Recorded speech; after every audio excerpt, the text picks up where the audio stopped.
இந்த பாடத்துல அதாவது 3ஆம் நூற்றாண்டுக்கு முன்னாடியே தமிழ் பண்பாடு தோன்றிடுச்சு. சும்மா இன்ட்ரோடக்ஷன்ல கொடுத்துருக்காங்க. பட் நம்ம அதெல்லாம் படிக்க தேவையில்ல. என்ன சொல்லியிருக்காங்க பாரு, நம்மளோட தமிழ் வரி வடிவம் ஃபர்ஸ்ட் எதுல எழுதப்பட்டது அப்படின்னா தமிழ் பிராமி அப்படின்னு சொல்லியிருக்காங்க. தமிழ் எழுத்து வடிவம் ஃபர்ஸ்ட் எதுல இருந்துச்சு? தமிழ் தமிழ் பிராமி அப்படின்னு சொல்லியிருக்காங்க. ஓகேவா? இந்த ஒரு லைனை மட்டும் அண்டர்லைன் பண்ணிக்கோங்க. இந்த இன்ட்ரோடக்ஷன் பாரால வேற எதுவுமே நம்மளுக்கு தேவையில்லை. இந்த பாடம் ரொம்ப முக்கியம். யூனிட் 8-9 இப்ப யூனிட் 8-9 5-6 மாத்திட்டாங்க. அதுல நம்ம தமிழ்நாடு கலாச்சாரம் பண்பாடுன்னு ஒரு டாபிக் இருக்கும். அதுல இது வரும். அதனால இது ரொம்ப முக்கியமான பாடம். ஸோ தமிழ் ரிலேட்டடா கொஸ்டின் இருக்கும். அதனால என்னோட சேர்ந்து நல்லா படிச்சிருங்க. இந்த தேர்ட் லெசன்ல இருந்து கொஸ்டின் கண்டிப்பாவே இருக்கும் எல்லா எக்ஸாம்லயுமே. அப்ப தமிழ் மொழியில என்ன வரி வடிவத்துல எழுதப்பட்டது அப்படின்னு கேட்டாங்கன்னா தமிழ் பிராமி வடிவத்துல தமிழ் பிராமி வடிவத்துல எழுதப்பட்டது. நம்மளோட தமிழ் சமூகத்தை பத்தி தெரிஞ்சுக்கணும்னா 5 விஷயத்த வச்சு தெரிஞ்சுக்கலாம். சரியா? சொல்லுங்க பாப்போம். நம்ம என்ன தமிழ் லாங்குவேஜஸ எதால ரைட் பண்ணதை நம்ம அடாப்ட் பண்ணிக்கிட்டோம்? அதோட ஸ்கிரிப்ட் எந்த மாதிரி இருந்துச்சு? தமிழ் பிராமி. பிராமி. அதோட ஸ்கிரிப்ட் அததான் வடிவம்னு சொல்றாங்க. சோ தமிழ் லாங்குவேஜோட ஸ்கிரிப்ட் எப்படி இருந்ததை நம்ம அக்செப்ட் பண்ணிக்கிட்டோம் அப்படின்னா தமிழ் பிராமி. தமிழ் பிராமி அப்படின்னு சொல்றாங்க. அடுத்து பாருங்களேன், நம்மளோட தமிழ் சொசைட்டிய, அதாவது இயர்லி தமிழ் சொசைட்டிய எதை வச்சுலாம் தெரிஞ்சுக்கலாம்? அதுக்கான சோர்ஸ் என்னென்ன அப்படின்னா இலக்கிய புக்கு வச்சு தெரிஞ்சுக்கலாம் தமிழ் ஆளுங்களை பத்தி, இல்லாட்டி கல்வெட்டு வச்சு தெரிஞ்சுக்கலாம், இல்லாட்டி தொல்லியல் அகழ்வாய்வு சான்றுகளை வச்சு தெரிஞ்சுக்கலாம், இல்லாட்டி அயல் நாட்டவர்கள் நம்ம ஊருக்கு வந்து புக் எழுதியிருப்பாங்க இல்லையா, அதை வச்சு நம்ம தெரிஞ்சுக்கலாம். சோ தமிழை தெரிஞ்சுக்கிறதுக்கு தமிழ் இலக்கிய புக் இருக்கு. அதுக்குதான் இங்கிலீஷ்ல தமிழ் லிட்ரேச்சர் புக்கை வச்சு நீ தெரிஞ்சுக்கலாம். அடுத்து எபிகிராபி. கல்வெட்டை பத்தி படிச்சா எபிகிராபி. பட் கல்வெட்டுக்கு பேரு இன்ஸ்கிரிப்ஷன் அப்படின்னு சொல்லி கொடுத்துருக்கேன், ஞாபகம் இருக்கா? Yes ma'am. அடுத்து என்ன சொல்லியிருக்காங்க பாருங்க, ஆர்கியாலஜிக்கல் ஆர்கியாலஜிக்கல் எக்ஸவேஷன்ஸ் அண்ட் மெட்டீரியல் கல்ச்சர்னு சொல்லியிருக்காங்க. அதாவது ஆர்கியாலஜிக்கல் டிபார்ட்மெண்ட் அகழ்வாராய்ச்சி பண்ணுவாங்க இல்லையா, 100 தடவை சொல்லி கொடுத்துருக்கேன். ஆர்கியாலஜிக்கல் சர்வே ஆஃப் இந்தியால தான் ஆராய்ச்சி பண்ணுவாங்க அப்படின்னு. ஆரம்பிச்சது 1861 அலெக்சாண்டர் கன்னிங்ஹாம்னு சொல்லியிருக்கேன். இல்லாட்டி யாராவது ஃபாரின்ல இருந்து வந்து இங்க லிட்ரேச்சர் எழுதியிருப்பாங்க, தமிழ் இல்லாத ஆளு, இதை வச்சுலாம் நம்ம தமிழை தெரிஞ்சுக்கலாம்னு சொல்றாங்க. இப்ப இந்த ஒவ்வொரு டாபிக்கையும் எக்ஸ்பிளைன் பண்ணிருப்பாங்க. கொஞ்சம் உடம்பு சரியில்லை, இருமல் வருது, சளி பிடிச்சிருக்கு, காய்ச்சல் அடிக்குது, அதனால கொஞ்சம் அட்ஜஸ்ட் பண்ணிக்கோங்க. சரியா? என்ன இருமிக்கிட்டே இருக்கா தும்மிக்கிட்டே இருக்கா அப்படின்னு நினைச்சுக்காதீங்க. கொஞ்சம் நாளைக்கெல்லாம் சரியாயிடுவேன். ஓகேவா? Okay ma'am. அதனால அட்ஜஸ்ட் பண்ணிக்கோங்க. கவனிங்க, டாபிக் கொண்டு போயிருங்க. இருமி காமிக்கிறீங்க, எனக்கு போட்டியா? வாங்க அடுத்து பாருங்க என்ன கொடுத்துருக்காங்க அப்படின்னா நம்ம லிட்ரேச்சர், தமிழ் லிட்ரேச்சர் புக்கு என்னென்ன மேடம் இருக்கு? உனக்கே தெரியும். தொல்காப்பியம், 14 மேல்கணக்கு நூல்கள், 14 கீழ்கணக்கு நூல்கள், ஐம்பெரும் காப்பியம், ஐஞ்சிறு காப்பியம், இதெல்லாம் வச்சு தெரிஞ்சுக்கலாம் அப்படின்னு சொல்லியிருக்காங்க. தொல்காப்பியர் எழுதின புக்குக்கு பேரு தொல்காப்பியம். இதுதான் நம்மளுக்கு இலக்கணத்துல கிடைச்ச பழைய நூல். இதெல்லாம் தமிழ்ல சொன்னாதான் புரியுமே. இங்கிலீஷ் மீடியமா இருந்தாலும் தமிழ், இதெல்லாம் தமிழ்ல வர நோட்ஸ். சோ இலக்கணம்னு ஒண்ணு இருக்கு, இலக்கியம்னு ஒண்ணு இருக்கு. சோ இங்கிலீஷ்ல கேட்காத. இலக்கணத்துல தமிழ்ல கிடைச்ச பழமையான இலக்கண நூல் எதுன்னு கேட்டா தொல்காப்பியம். இதுவே இந்த குரூப் தொல்காப்பியம். 2 குரூப் 4லயே இந்த கொஸ்டின் இருந்துச்சு. ஆமாவா? இந்த கொஸ்டினும் இருந்துச்சு. இது போக நடுக்கல் நட்டதை பத்தி எதுல சொல்லியிருப்பாங்க, அந்த கொஸ்டினும் குரூப் 4ல இருந்துச்சு. Yes or no? Yes ma'am. இந்த பாடத்துல இருந்து மட்டுமே 3 கொஸ்டின் இருந்துச்சு குரூப் 4ல. சோ நல்லா கவனிங்க. ஓகேவா?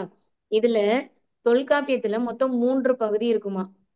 அதுல முத 2 பகுதி இலக்கணத்தை சொல்லுமா. ஒரு பகுதி மட்டும், 3வது பகுதி நம்ம மக்களோட வாழ்க்கை வரலாற்றை சொல்லுமா. ஓகேவா? அப்ப இலக்கிய புக்க வச்சு தெரிஞ்சுக்கலாம். இலக்கிய புக்குனா தொல்காப்பியம், மேல்கணக்கு, கீழ்கணக்கு அதெல்லாம் உனக்கு தெரியும். தொல்காப்பியம் தான் இருக்கிறதுலே இலக்கணத்துல பழமையான நூலு. அதுல 3 பகுதி இருக்கு. அதுல ரெண்டு பகுதி இலக்கணத்தை சொல்லுது. 3வது பகுதி சமூக வாழ்க்கைக்கான இலக்கணத்தை சொல்லுது. யார் ஆன்சர் பண்றீங்கன்னு பாப்போம். எழுத்து இலக்கணத்துல மொத்தம் எத்தனை பிரிவுகள் இருக்கு சொல்லுங்க பாப்போம்.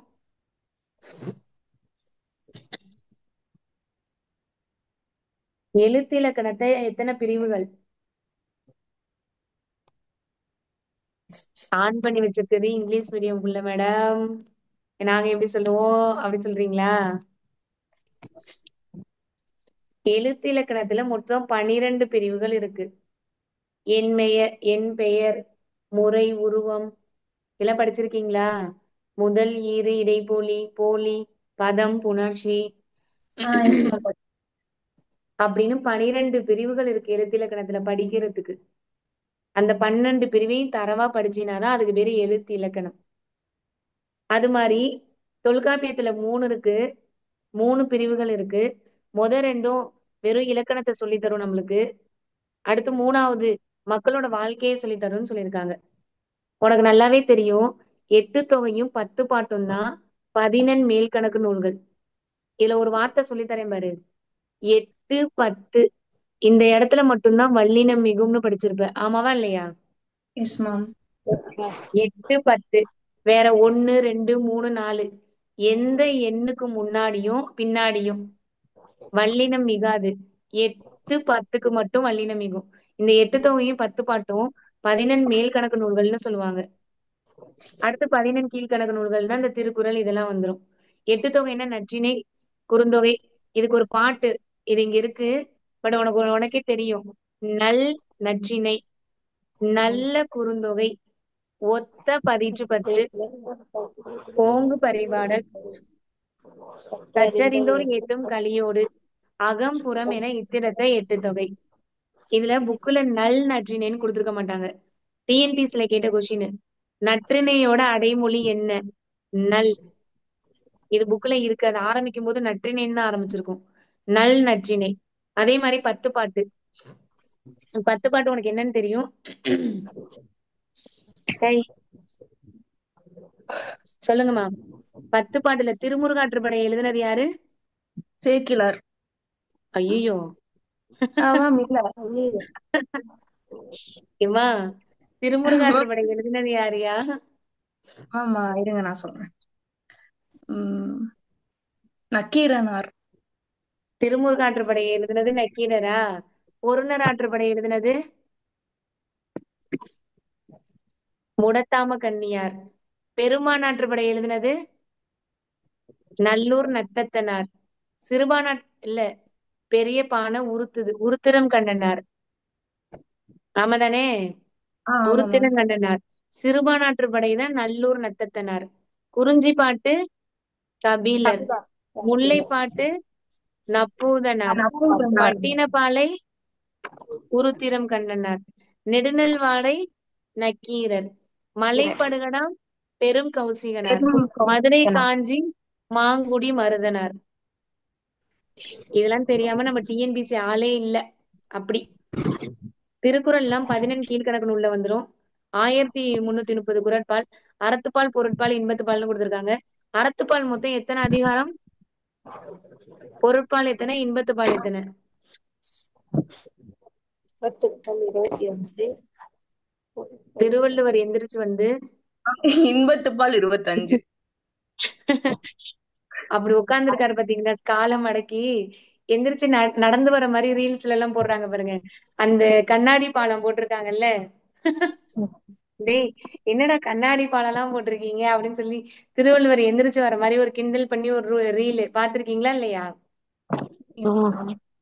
அது மாதிரி நேரம் ஆத்திரப்பட்டு எந்திரிச்சு வந்துகிட்டு இருப்பாரு. ஏன் அப்படி பண்றீங்க? மேம் மரியாதையா அறத்துப்பால் 38 அதிகாரம் தானே மேம்? 38, பொருட்பால் 70, 70, இன்பத்துப்பால் 25. அடுத்த 50 காப்பியம்னா சிலப்பதிகாரம், மணிமேகலை, சீவக சிந்தாமணி, வளையாபதி, குண்டலகேசி. இந்த டீச்சர் எக்ஸாம் இருக்குல்ல, டெட் எக்ஸாம் இருக்குல்ல, இந்த சிலப்பதிகாரம், மணிமேகலை, சீவக சிந்தாமணிய எந்த முறையில வச்சு எழுதியிருக்காங்கன்னு 10வது புக்ல ஒரு லைன் இருக்கும். ஃபர்ஸ்ட் எப்பொழுதுமே சிலப்பதிகாரம் வராது. யாராவது தெரிஞ்சவங்க சொல்லுங்க, ஃபர்ஸ்ட் யார் வருவா? 10th புக்ல ஐம்பெரும் காப்பியங்களின் வைப்பு முறைன்னு சொல்லி ஃபர்ஸ்ட் எந்த நூல் வரும்? படிக்கிறியா இல்லையா? சிந்தாமணி. சீவக சிந்தாமணி. இது அப்படியே டெட் எக்ஸாம்ல கேட்ட கொஸ்டின். அடுத்து பாருங்க, கல்வெட்டை வச்சும் நம்ம தெரிஞ்சுக்கலாம். கல்வெட்டுகளை குறித்து படிக்கலாம். நம்ம கல்வெட்டுனா என்னன்னு சொல்லிட்டேன், எபிகிராபி இன்ஸ்கிரிப்ஷன் சொல்லுவாங்க. சோ கல்வெட்டுல எழுதி வச்சிருக்கதையும் நம்ம தெரிஞ்சுக்கலாம். அந்த கல்வெட்டுல எல்லாமே என்ன எழுத்து வடிவத்துல இருந்துச்சான், தமிழ்னாலே அது என்ன என்ன வடிவம்?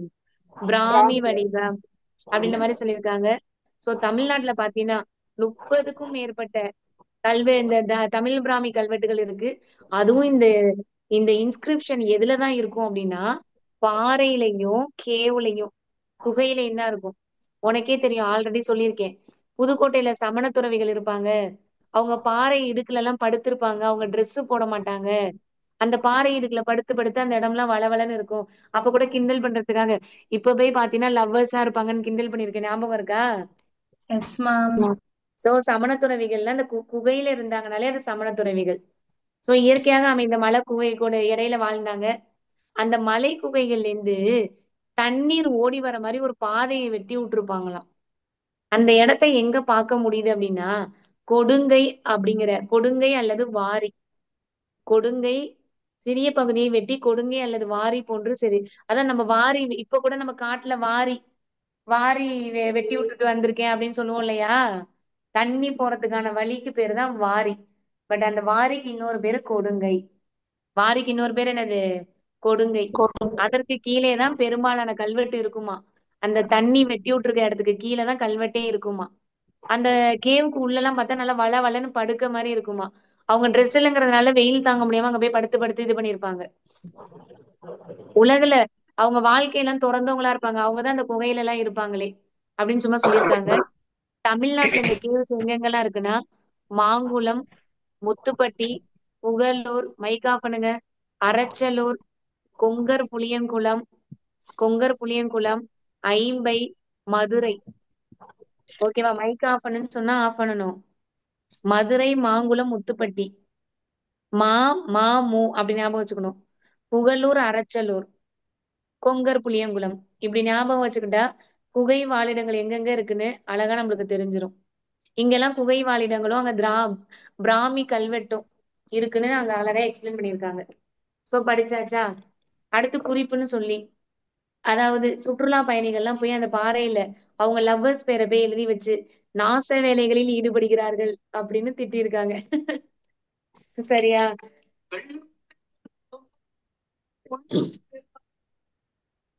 கிளாஸ்ல இருக்கேன், கூப்பிடுறேன். சொல்லுங்கம்மா.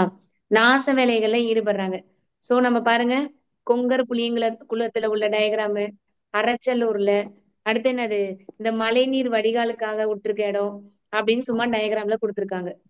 அடுத்து ஒரு சூப்பர் டாபிக், நடுக்கல். நடுக்கல்னா இங்கிலீஷ்ல என்னமா அர்த்தம்? Hero stones. Hero stones. அதாவது ஏதாவது வார் பண்ணி அதுல செத்தவங்களுக்காக வச்சிருக்கிறது பேர் தான் நடுக்கல்னு நம்மளுக்கு நல்லாவே தமிழ்ல படிச்சிருக்கும். ஆனா இந்த புக்ல ஆணிரை கவரும் சண்டைகள்ல நம்ம படிச்சிருக்கோம்ல, பொருள் இலக்கணத்துல படிப்போம் இல்லையா? பொருள் இலக்கணம் 2 வகைப்படும். ஒண்ணு என்ன? புறத்திணை, இன்னொன்னு என்னது? அகத்திணை. இது 2 பத்தி படிச்சா பொருள் இலக்கணமே முடிஞ்சிச்சு. அதுல இந்த புறத்திணை தான் 12. ஆமாம் தானே? புறத்திணை 12 வெற்றி, கரந்தை, வஞ்சி, காஞ்சி, நொச்சி, உளிங்கை, தும்பை, வாகை, பாடான், கைக்கிளை, பெருந்திரை அந்த மாதிரி சொல்லுவாங்க. அப்போ அதுல ஆணிரை கவர்தல் ஃபர்ஸ்ட் சண்டை ஆரம்பிக்கிறதே ஆணிரை கவர்தல், ஆணிரை மீட்டல் தான். அப்ப ஆரம்பிக்குது சண்டை. அதோட முடிவுல கண்டிப்பா செத்து போயிருப்பாங்க. அப்ப அவங்களுக்காக நடுறதுதான் நடுக்கல். இந்த மாதிரி ஆணிரைனாலே அது முல்லை நிலத்துக்குள்ளது நீங்க எக்ஸ்பிளைன் பண்ணிருக்காங்க, வேற ஒண்ணும் இல்ல. சோ இறந்து போனவங்களுக்காக வச்சிருக்கிறது தான் இந்த ஹீரோ ஸ்டோனு அப்படின்னு சொல்லிட்டு மொத பாறால இந்த கதையை சொல்லிட்டு, அடுத்த பாறால என்ன சொல்லியிருக்காங்க அப்படின்னா, இதோட இதை எங்க பார்க்கலாம் அப்படின்னா, தேனி மாவட்டத்துல புலிமான் கோம்பை. அப்ப இந்த புலிமான் கோம்பை எங்க இருக்கு? தேனியில. தேனியில தான் புலிமான் கோம்பையும் தாதாபட்டியும் இருக்கான். புதுக்கோட்டையில இருக்கிறது பொற்பனை கோட்டையா. ஓகேவா? என்ற இடத்திலும் தமிழ் பிராமி எழுத்துக்கள் பொறிக்கப்பட்ட நடுக்கல்ல பார்க்கலாமா. அப்ப நடுக்கல் வந்து புதுக்கோட்டையில பார்க்கலாமா. ஷார்ட்கட்டு. புதுசா பொண்ணு பொண்ணு பார்க்க போனோம்னா நடுவுல கொண்டு வந்து நிறுத்துவாங்க தானே வணக்கம் சொல்ல. ஆமாவா இல்லையா? ஆமா சொல்லுங்க. புதுக்கோட்டை பொற்பனை கோட்டை. நடுவுல நிக்கணும்னா நடுக்கல். புலிமான் கோட்டை தாதாபட்டி என்ன மாவட்டம்? தேனி மாவட்டம். இந்த இந்த வார்த்தை ரொம்ப முக்கியம். இந்த பாராவை நல்லா படிச்சுக்கணும். அடுத்து என்ன சொல்லியிருக்காங்க பாருங்க. சங்க காலத்திற்கு பிறகும் பல்லவர் காலத்திலும் நடப்பட்ட நடுக்கற்கள் முல்லை நில பகுதிகளில் பெரிதும் காணப்படுகின்றன. அப்போ பல்லவர் கால ஹீரோ ஸ்டோன்ஸ் எங்கதான் அதிகமா இருக்குன்னா முல்லை நிலம். உனக்கே தெரியும் குறிஞ்சினா என்ன, முல்லைனா என்ன, மருதம்னா என்ன, நெய்தல்னா என்ன, பாலைனா என்னன்னு. அப்ப முல்லை நிலத்துல அதிகமா யாரோட ஹீரோ ஸ்டோன்ஸ் இருந்துச்சு? பல்லவர் காலகட்டத்துல. இதுக்கு எடுத்துக்காட்டு கரெக்டா சொல்லியிருக்காங்க பாருங்க. இன்னும் இந்த நடுகள் இருந்ததுக்கு எடுத்துக்காட்டு திருவண்ணாமலையில செங்கம் அப்படிங்கிற ஊரை சுற்றியுள்ள பகுதிகளில் பரவலா நடுகள் இருக்காம். யாருடைய நினைவாக அந்த நடுகற்கள் நட்டப்பட்டனோ அவங்க பெயர் வந்து பொறிக்கப்பட்டிருக்குமா. அப்போ நடுகள் உள்ள ஊரு ஒண்ணு திருவண்ணாமலை, இன்னொன்னு தேனி, இன்னொன்னு புதுக்கோட்டை. நம்ம புக்கை பொறுத்த வரைக்கும். ஆமாவா இல்லையா? அடுத்து பாருங்க, இந்த புலிமான் கொம்பையை பத்தி ஒரு நோட்ஸ் கொடுத்துருக்காங்க பாருங்க. தேனி மாவட்டத்துலதான் இந்த புலிமான் கோம்பை இருக்கு. இத புள்ளிமான் கோம்பைன்னு கூட சொல்லலாம். 2006ஆம் ஆண்டுல இந்த ஊர்ல தமிழ் பிராமி கல்வெட்டுகளுடன் கூடிய நடுகற்கள் கண்டெடுக்கப்பட்டுச்சு. இந்த இந்த கல்வெட்டுல இந்த ஹீரோ ஸ்டோன்ல என்ன தெரியுமா எழுதியிருக்குமா? கூடலூர் ஆக்கோல். ஆனா என்ன அர்த்தம்? ஆணிரை. பெடுதீயன் அந்தணவன் கல். அந்த ஆணிரைய கவர்ந்த போது நடந்த சண்டையில செத்து போனவனோட கல் அப்படின்னு எழுதியிருக்குமா. அப்ப புலிமான் கோம்பை அப்படிங்கிற ஊர்ல உள்ள ஹீரோ ஸ்டோன்ல தான் இந்த வார்த்தை எழுதியிருக்குமா. ஓகேங்களா? அடுத்து பாருங்க. அடுத்து என்ன கொடுத்திருக்கிறாங்க? அடுத்து சுடுமண் கால எழுத்து பொறிப்புகள். அதாவது சுடுமண் இந்த அகழ்வாராய்ச்சி பண்ணாங்கல்ல, அகழ்வாராய்ச்சி பண்ணாங்களா இல்லையா? சுடுமண் மீன்ஸ் பாட்டு. பாட்டு எல்லாம் தயாரிச்சாங்கல்ல.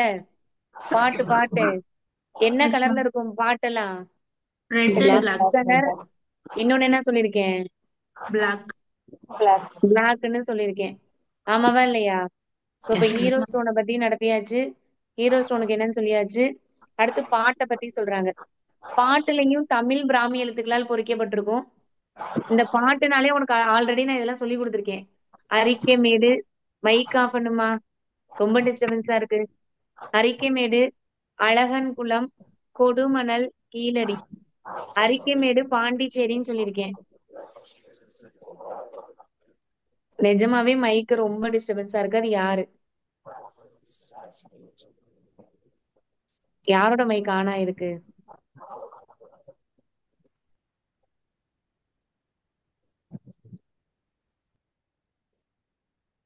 இந்த சாய் திவ்யா, அஸ்வினி.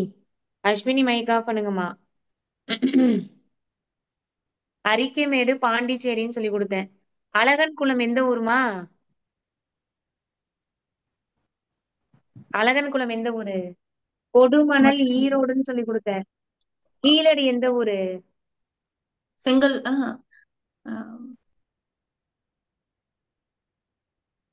கீழடி எந்த ஊருமா?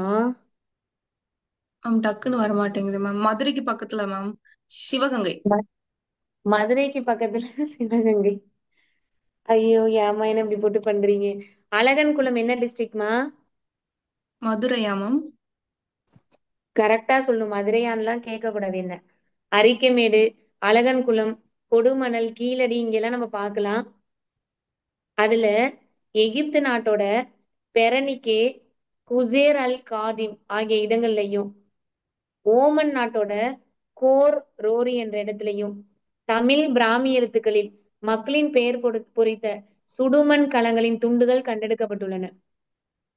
அப்ப இந்த பிராமியில எழுதின பாட்டு எங்க கண்டுபிடிச்சிருக்காங்களா? எகிப்துல பெரனிக்கே. இன்னொரு எகிப்து நாட்டுலதான் பெரனிக்கேன்னு ஒண்ணு இருக்கு. குசேர் அல் காதிம் அப்படின்னு 2 பிளேஸ் இருக்கு. உனக்கு ஷார்ட்கட் சொல்லி தரேன் பாரு. ம். ஏத்து பேசுனா ஏத்து பேசுனா உன் காதை அறுத்து இந்த பானைக்குள்ள போட்டுருவேன். அப்ப இந்த பானையை கண்டுபிடிச்சது எங்க? எகிப்த். எகிப்துல பெரனிக்கே. பெரனிக்கே.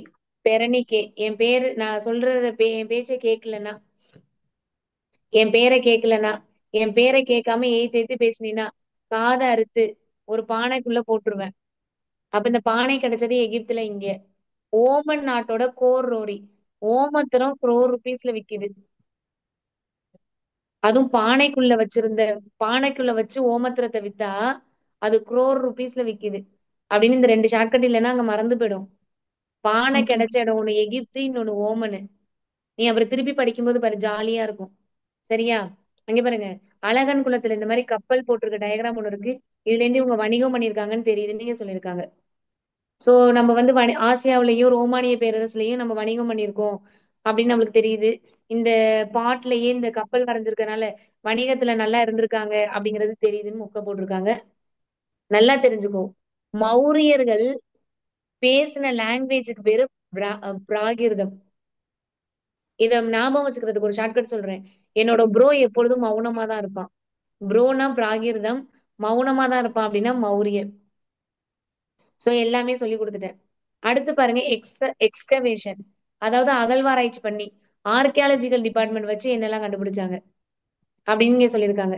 சோ ஆர்கியாலஜிக்கல் டிபார்ட்மெண்ட் வச்சு என்ன கண்டுபிடிச்சிருக்காங்க அப்படின்னா, சோ வரலாற்றுக்கு தொடக்க காலத்தை சேர்ந்ததுல அகழ்வாராய்ச்சி பண்ணும் பொழுது நிறைய சான்று கிடைச்சிருக்கு. கிடைச்ச இடம்லாம் அரிக்கைமேடு, எகெயின் எகெயின் அரிக்கைமேடு, அழகன்குளம், கீழடி, கொடுமணல் தான். சோ இந்த இடத்துல எல்லாம் ஆராய்ச்சி பண்ணி நிறைய கிடைச்சிருக்கு. அரிக்கைமேடுங்கிறது புதுச்சேரியில இருக்கு அப்படிங்கறத நல்லா சொல்லியிருக்காங்க. சோ இங்கதான் ஆர்கியாலஜிக்கல் சர்வே ஆஃப் இந்தியா ஆராய்ச்சி பண்ணுச்சு. இதுல பிரிட்டன்ல உள்ள மார்டிமர் வீலர், பிரான்ஸ்ல இருந்த கசால், நம் நாட்டுல இருந்த கோஸ் கிருஷ்ணதேவா, இவங்கெல்லாம் ஆர்கியாலஜிக்கல் சர்வே ஆஃப் இந்தியால வேலை பார்த்தாங்களாம். அரிக்கைமேடுல வேலை பார்த்தவங்க அந்த டீம் யாரெல்லாம் சொல்லுங்க? பிரிட்டனை சேர்ந்த மார்டிமர் வீலர், பிரான்ஸை சேர்ந்த கசால், நம் நாட்டை சேர்ந்த கோசும் கிருஷ்ணதேவாவும். அரிக்கைமேடு ஆர்கியாலஜிக்கல் சர்வே ஆஃப் இந்தியால ஆராய்ச்சி பண்றதுக்காக இருந்த டீமோட பேரு இது. சரியா? பிரிட்டன் மார்டிமர் வீலர், பிரான்ஸ்ல இருந்த கசால், நம்ம நாட்டோட கோஸ் கிருஷ்ணதேவா. நான் சும்மா ஒரு ஷார்ட்கட், நான் இப்படிதான் ஞாபகம் வச்சிருக்கேன். உனக்கு வேணும்னா வச்சுக்கோ, இல்லாட்டி விட்டுரு. சரியா? என்ன வச்சிருக்கேன் அப்படின்னா, பாண்டிச்சேரி வரைக்கும் போயிட்டோம். ஆமா தானே? Pondicherry yes ma'am. போனாலே என்ன கேட்பாங்க?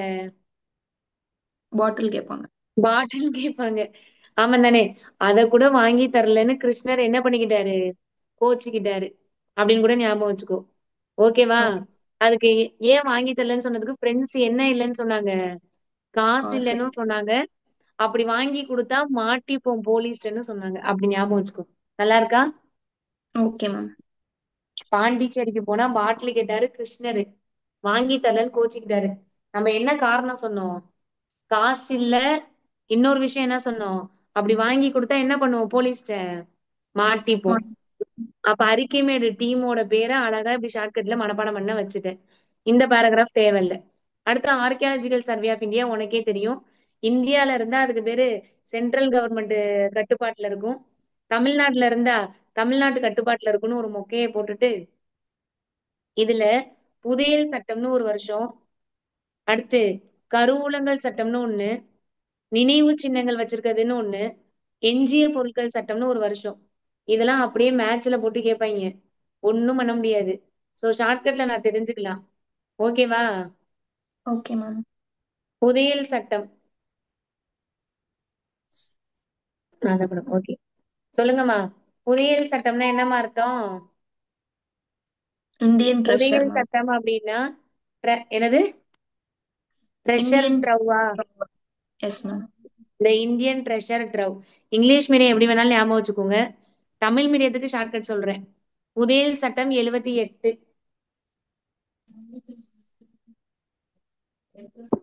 இங்க பாருங்க, இந்த லவ்வர்ஸ் எல்லாம் எலைட் சீட் இல்ல, எலைட் சீட்னா லாஸ்ட் சீட் தானே? எலைட் சீட்ல உட்காந்து புதைஞ்சு போயிட்டாங்க அப்படி ஞாபகம் வச்சுக்கோ. அடுத்து கருவூலங்கள் சட்டம். கருவுல குழந்தையோட சவுண்டு கேக்குது. அடுத்து எஞ்சிய பொருட்கள் சட்டம் 58. எஞ்சிய பொருட்கள் எனக்கு தான் வேணும்னு ஃபைட்டு. வேணும்னா ஞாபகம் வச்சுக்கோங்க. எனக்கு சட்டமாவே ஞாபகம் வச்சுக்க தெரியும்னா வச்சுக்கோங்க. ஆக்டாவே தெரியும் அப்படின்னா ரிமைன்ஸ் ஆக்ட். ரிமைனிங் இருக்கிறது எனக்கு தான் வேணும்னு ஃபைட்டு. ஃபைட்டுனா என்ன அர்த்தம்? 58. ஓகேவா? Okay ma'am. அடுத்து கருவூலங்கள் சட்டம் 72. கருவுல என்ன கேக்குது? சவுண்டு கேக்குது. இலை சீட்ல புதஞ்சே போயிட்டாங்க. ஓகேவா? அப்படின்னு ஒரு 3 ஷார்ட்கட் ஞாபகம் வச்சுக்கோ. வேணும்னா வச்சுக்கோ, இல்லாட்டி விட்டு. அடுத்து பாருங்க, மெட்டீரியல் கல்ச்சர். இவங்களோட மெட்டீரியல் எப்படி இருந்துச்சுன்னா, ஒண்ணு புடைச்சுக்கிட்டு இருந்துச்சாம், இல்லாட்டி உள்ளுக்குள்ள இருந்துச்சாம். இப்படி தொட்டு பார்த்து ஃபீல் பண்ணா மேல எடுப்பா தெரிஞ்சா அதுக்கு பேரு புடைப்பு. அதுக்கு இங்கிலீஷ்ல கேமியோ அப்படின்னு சொல்றாங்க. இதுவே உள்ளுக்குள்ள வளைஞ்சுக்கிட்டு இருந்துச்சா அதுக்கு பேரு என்னது? இன்டர்லான்ஸ். இன்டாக்ரியோ அப்படின்னு சொல்லியிருக்காங்க. சோ இவங்களோட கல் எப்படி இருந்துச்சு அப்படின்னா, ஒண்ணு புடைச்சிட்டு இருந்துச்சு, இல்லாட்டி செதுக்கி இருந்துச்சு அப்படிங்கிற மாதிரி இவங்க சொல்றாங்க.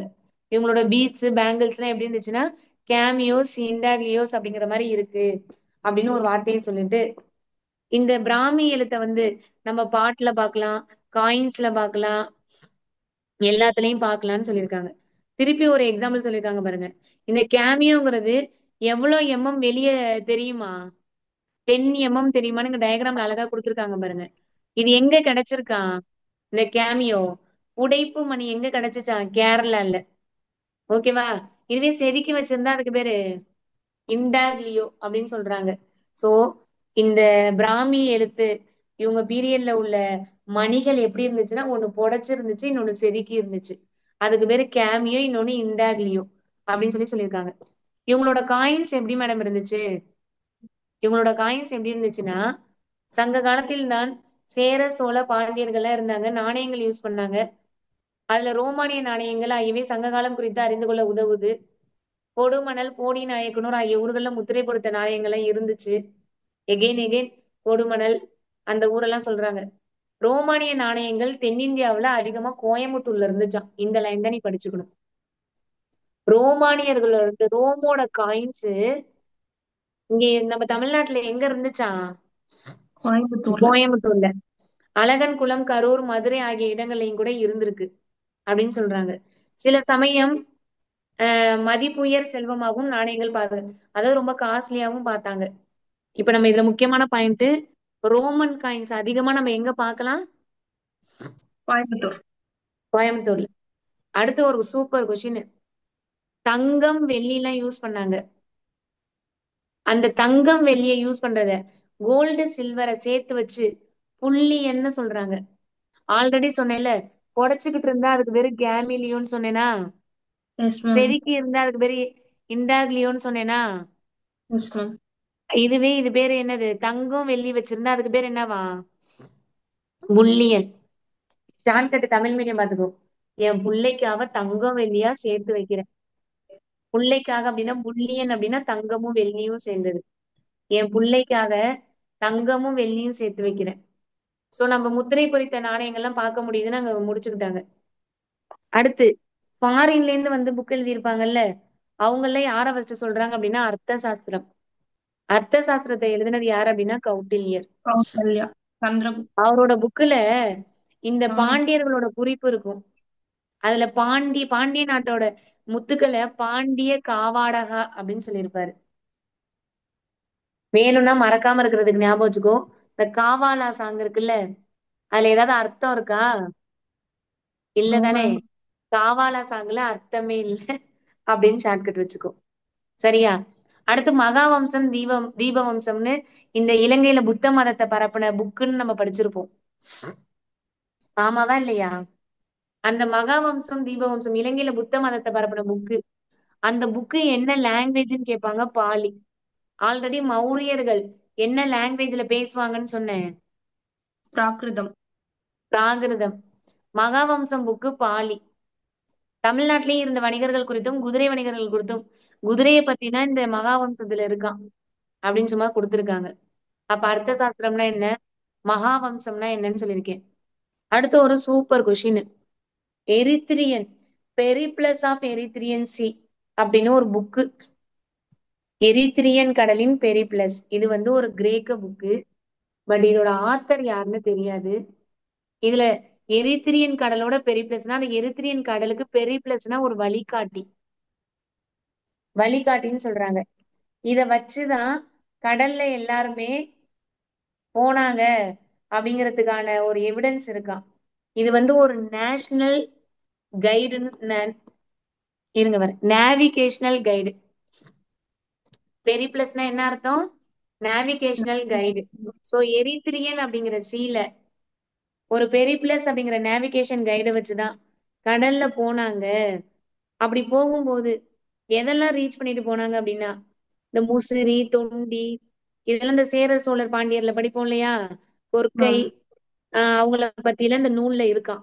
சோ கடல்ல போகும்போது இந்த தமிழ்நாட்டுக்கு வந்த மாதிரியான நோட்ஸ் இதுல இருக்கான்.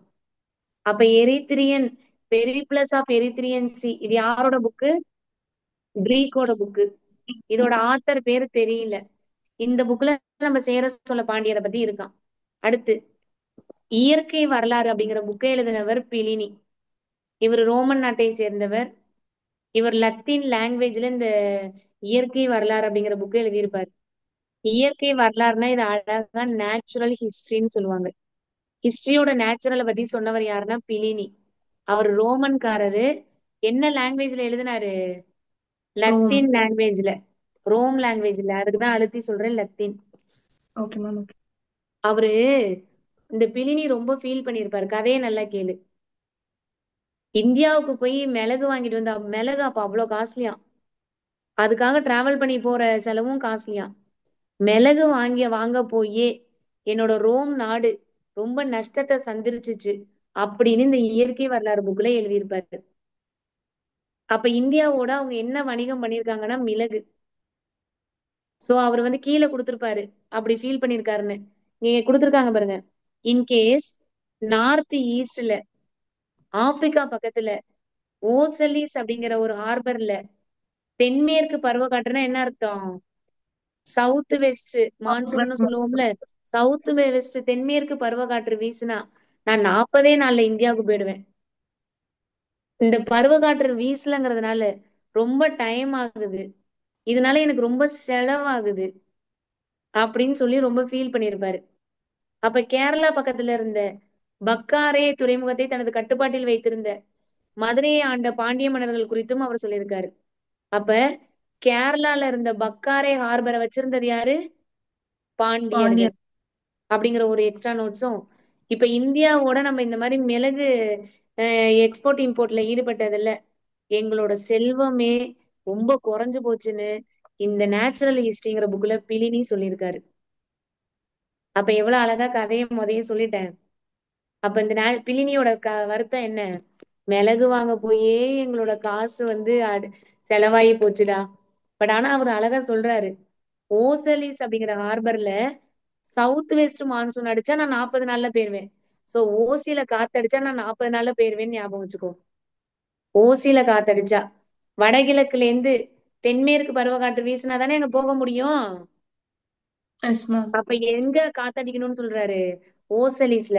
சோ ஷார்ட்கட்டு, ரொம்ப செலவாகுதுடா, ஓசியில காத்தடிச்சா 40 நாள்ல போயிருவேண்டா அப்படி சொல்லி பழகு. சரியா. Okay ma'am. யாரு புதைஞ்சு போயிட்டா, எலைட் சீட்ல புதைஞ்சு போயிட்டாங்க. கருவுல இருந்து அப்பப்ப குழந்தை என்ன பண்ணிக்கிட்டு இருக்கு, சவுண்டு போட்டுட்டு இருக்கு. எஞ்சிய பொருட்கள் எனக்கு தான் வேணும்னு ஃபைட்டு. அப்படிலாம் ஞாபகம் வச்சுக்கணும். ஓகேவா. ஓகே. அடுத்து பாருங்க, இந்த ஜாகிரபி புக்கை எழுதினவர் யார் அப்படின்னா தாலமி. இவரும் எந்த நாட்டை சேர்ந்தவர், ரோமன் நாட்டை சேர்ந்தவர். ஓகேங்களா. ரோமன் நாட்டை சேர்ந்தவர் தான் தாலமியும். அப்ப இந்த தாலமி ஜாகிரபி புக்கை வெளியிட்டு இருக்கிறாரு. இவர் இந்த ஜாகிரபி புக்ல என்ன தெரியும், இந்த லேண்ட்மார்க் எல்லாம் தெரியும் அப்படிங்கிற மாதிரி ஒரு நோட்ஸை கொடுத்துட்டு, இந்த புக்ல கூட நம்மளோட காவேரி பூம்பட்டினம் கொர்க்கை கன்னியாகுமரி இதெல்லாம் கூட இருக்கு இந்த ஜாகிரபி புக்ல. அதாவது அது வழியா வந்திருக்க மாதிரி கொடுத்திருக்காங்க, ரோமன்ல இருந்து இது வழியா போயிருக்காங்க அப்படிங்கிற மாதிரி. அது மட்டும் இல்லாம இப்போ ஒரு சூப்பர் வார்த்தை சொல்லி தரேன் பாருங்க, பியூட்டிகேரியன் டேபிள்னு ஒண்ணு இருக்கு. இந்த பியூட்டிகேரியன் டேபிள் இந்த ரோமன் பேரரசோட என்னது நிலப்படம். இப்ப நம்ம மேப்னு சொல்றோம்ல, நம்ம இப்ப தமிழ்நாட்டுல யூஸ் பண்றோம்ல மேப், அது மாதிரி எஸ் ரோமன் மேப்புக்கு பேர் என்னவா? பியூட்டி பியூட்டி கேரியனா அப்படின்னு இங்க அழகா சொல்லியிருக்காங்க. இதுல கூட முசிறி துறைமுகத்துக்கு வந்த மாதிரியான நோட்ஸ் இருக்கு அப்படின்னு சொல்றாங்க. அதே மாதிரி இலங்கையில இருக்கிற தீவுக்கு பேரு டாப்ரோபன். அதுல முசிறிக்கு முசிறிஸ்னு நோட்ஸ் இருக்கான். அப்போ ரோமன் ரோட்டுக்கு பேரு, அதாவது ரோமன் மேப்புக்கு பேரு பியூட்டி கேரியன். கேரியன் ஸ்ரீலங்கா ஸ்ரீலங்காவோட ஐஸ்லாண்டுக்கு பேரு டாப்ரோபைட். டாப்ரோபன். அப்ப பியூட்டி கேரியனை பத்தி ஒண்ணு தெரிஞ்சுக்கணும், டாப்ரோபன். ரெண்டுலயுமே முசிறிய பத்தி இருக்கு. பட் இந்த இலங்கையில முசிறிய என்னன்னு மென்ஷன் பண்ணிருக்காங்களா? முசிறிஸ். முசிறிஸ் அப்படிங்கிற நோட்ஸ் இங்க கொடுத்திருக்காங்க. அடுத்து என்ன கொடுத்திருக்காங்க பாருங்க, வியன்னா பேப்பிரஸ்னு கொடுத்திருக்காங்க பாருங்க. அதாவது இது வந்து ஒரு புக்கா, வியன்னால இருக்க பேப்பரஸ் அப்படிங்கிறது ஒரு கிரீக் புக்கா. முசிறியில நடைபெற்ற வணிகம், பொதுவா எல்லாத்துலயுமே முசிறியில வணிகம் நடந்திருக்கு. ஆமாவா? அத சொல்லியிருக்காங்க. சோ வந்து எக்ஸ்போர்ட் இம்போர்ட் எங்க நடந்திருக்கு? முசிறியில நடந்திருக்கு. இப்ப இருக்கிற ஆஸ்திரியா நாட்டின் தலைநகரமான, அதாவது வியன்னாவோட ஹெட் குவார்டர்ஸ் எது? ஆஸ்திரியா. அங்க இருக்கிற லைப்ரரியில பேப்பிரஸ் அப்படின்னு ஒரு மியூசியம் இருக்கா. அங்கதான் மியூசியத்துல இந்த புக் இருக்கான். சொல்லு. அதனாலதான் அந்த புக்குக்கு பேரே பேப்பரஸ் புக்கா. ஏன் அந்த புக்குக்கு பேரு பேப்பரஸ் புக்னு வந்ததுக்கு நோட்ஸ் சொல்றான். வியன்னால ஆஸ்திரியால லைப்ரரியில பேப்பரஸ் மியூசியத்துல அந்த புக் இருக்கு, அதனாலதான் அதுக்கு பேரு பேப்பிரஸ்னு பேராம். இவங்க வந்து இந்த எக்ஸ்போர்ட் இம்போர்ட்டை பத்தியான நோட்ஸ் அதுல இருக்கு. ஹெர்மா போலன் அப்படிங்கிற கப்பல் ரோமனுக்கு மிளகு தந்தத்தை ஏத்திட்டு போன நியூஸ் அந்த பேப்பரஸ் புக்ல இருக்கா. எகிப்துல பேப்பரஸ் அப்படிங்கிறது ஒரு பேப்பர் தாள், அது எழுதுறதுக்கு யூஸ் பண்ணும் அப்படின்னு ஆல்ரெடி சொல்லியிருக்கேன். பேப்பரஸ வச்சுதான் எழுதுவாங்க எங்க? எகிப்துல அப்படின்னு நோட்ஸ். அடுத்து சங்க காலங்கள். உனக்கே தெரியும் தமிழ் பிராமியில தான் இந்த எழுத்தெல்லாம் இருக்கும். சோ நம்மள்ட்ட எப்படி இருந்துச்சு நம்மளோட கால வரைமுறை? சங்க காலம்னாலே கிமு 3ல இருந்து கிபி 3 வரைக்கும் அப்படிங்கிற ஒரு நோட்ஸ் கொடுத்துட்டு, அசோகருடைய கல்வெட்டுகளை காணப்படும் சேர சோழ பாண்டிய மன்னர்கள் குறித்த தகவல்களும் அசோகரோட கல்வெட்டுலயே யார பத்தியான நோட்ஸ் இருக்கான்? சேர சோழ பாண்டியா. ஆமா. கலிங்க போர் பண்ணவர் யாரு? அசோகர். அசோகர். என்ன பிசின்னு சொல்லி கொடுப்பேன்? Two 261 BC. 261. சேர சோழர்களை பத்தி இருக்கு. சோ இதுல இருந்து நம்மளோட இவங்க கிரேக்க ரோமானியர்களோட இதை தெரிஞ்சுக்கலாம் அப்படின்னு மொக்க கொடுத்துருக்காங்க. அசோகன் கல்வெட்டுல இருந்த வடிவத்துக்கு என்ன பேரு, ஸ்ட்ரக்சருக்கு என்ன பேரு அப்படின்னா அசோகன் பிராமி. அசோகரோட இன்ஸ்கிரிப்ஷன்ல இருந்தது என்னது? அசோகன் அசோகர். பிராமி. அடுத்து திணை. திணையை பத்தி எல்லாம் காலங்காலமா உனக்கு தெரியும், புறத்திணை அகத்திணைன்னு. அகம்னாலே காதலை பத்தி சொல்றது, புறம்னாலே போர் வீரத்தை பத்தி சொல்றது. இதுவும் இந்த குரூப் 4ல கேட்ட கொஸ்டின் தானே? Yes ma'am. கூற்று காரணத்துல வச்சிருந்தாங்க. அப்ப ஃபர்ஸ்ட் ஒரு கொஸ்டின் சொன்னேன், இப்ப இது ரெண்டாவது கொஸ்டின். அடுத்த 5 திணைகள்: குறிஞ்சி, முல்லை, மருதம், எய்தல், பாலை. அது காடும், இதெல்லாம் உனக்கு நல்லாவே தெரியும். சோ அது தேவையில்ல. அடுத்து பாருங்க, மௌரிய பேரரசர் அசோகர் கலிங்கத்தையும், கலிங்கம் எங்க இருக்கா? ஒடிசா. அதான் நம்ம அசோகர்னாலே கலிங்க போர் தான் சொல்லுவோம். ஆந்திரம் கர்நாடகத்தின் சில பகுதிகளையும் படையெடுத்து வென்றார். உனக்கே தெரியும் அசோகர் வந்து கலிங்கம். கலிங்கம் எங்க இருக்குன்னு இங்க பிராக்கெட்ல கொடுத்திருக்காங்க, ஒடிசா. ஒடிஷா. சோ அசோகர் வந்து வின் பண்ணாரு. அசோகர் கல்வெட்டுல என்ன என்ன ஸ்ட்ரக்சர்ல எழுதியிருப்பாங்க? பிராமியம். அசோகர் பிராமி. அசோகர் பிராமி. அடுத்து பாருங்க, சேர சோழ பாண்டியர். இந்த கொஸ்டினும் எக்ஸாம்ல கேட்டுக்கிட்டே இருக்கிற கொஸ்டின். சேரர்கள். சேரர்கள்னாலே அசோகரோட கல்வெட்டுல சேரரை எப்படி சொல்லுவாங்கன்னா கேரள புத்திராஸ். ஏன்? சேரர்களோட ஏரியானாலே கேரளால கொஞ்சமும் தமிழ்நாட்டுல வெஸ்ட் சைடு கொஞ்சமும், அதனால கேரள புத்திரர்கள்னு சொல்லுவாங்களாம். இவங்களோட தலைநகரம் வஞ்சி. மாத்தி மாத்தி அடிச்சிடக்கூடாது. தலைநகரம் ஹெட் குவார்டர்ஸ் வஞ்சி. துறைமுகம் அதுதான் முசிறி தொண்டி. முசிறி, தொண்டி. தமிழ்நாட்டுல தற்போது கரூர்னு சொல்றதுதான் வஞ்சி. இது எதுல கேட்ட கொஸ்டின்? ஹைகோர்ட் எக்ஸாம்ல கேட்ட கொஸ்டின் தானே? Yes ma'am. இப்ப ரீசெண்டா நடந்த ஹைகோர்ட் எக்ஸாம். வஞ்சின்னு எதை சொல்றாங்க அப்படின்னு கரூர். இப்ப கரூர். இது தமிழ் புக்லயும் இருக்கு. 10th தமிழ் புக்ல இருக்கு. அது போக இதுலயும் இருக்கு. அப்ப இந்த வஞ்சினா எந்த ஊரை சொல்றாங்க? கரூர்னு கரூர். சிலர் சொல்றாங்க. இன்னொருத்தவங்க என்ன சொல்றாங்க அப்படின்னா கேரளாவுல திருவஞ்சி. திருவஞ்சை குளம்னு ஒண்ணு இருக்கு.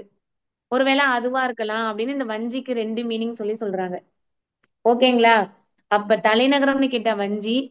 இதெல்லாம் தமிழ்லயே இப்படியே படிச்சுக்குவோம். அப்பதான் தமிழ் படிக்கும்போது ஈஸியா இருக்கும். இங்கிலீஷ் மீடியத்துல இதை படிக்காத. தமிழ்லயே தலைநகரம் வஞ்சி.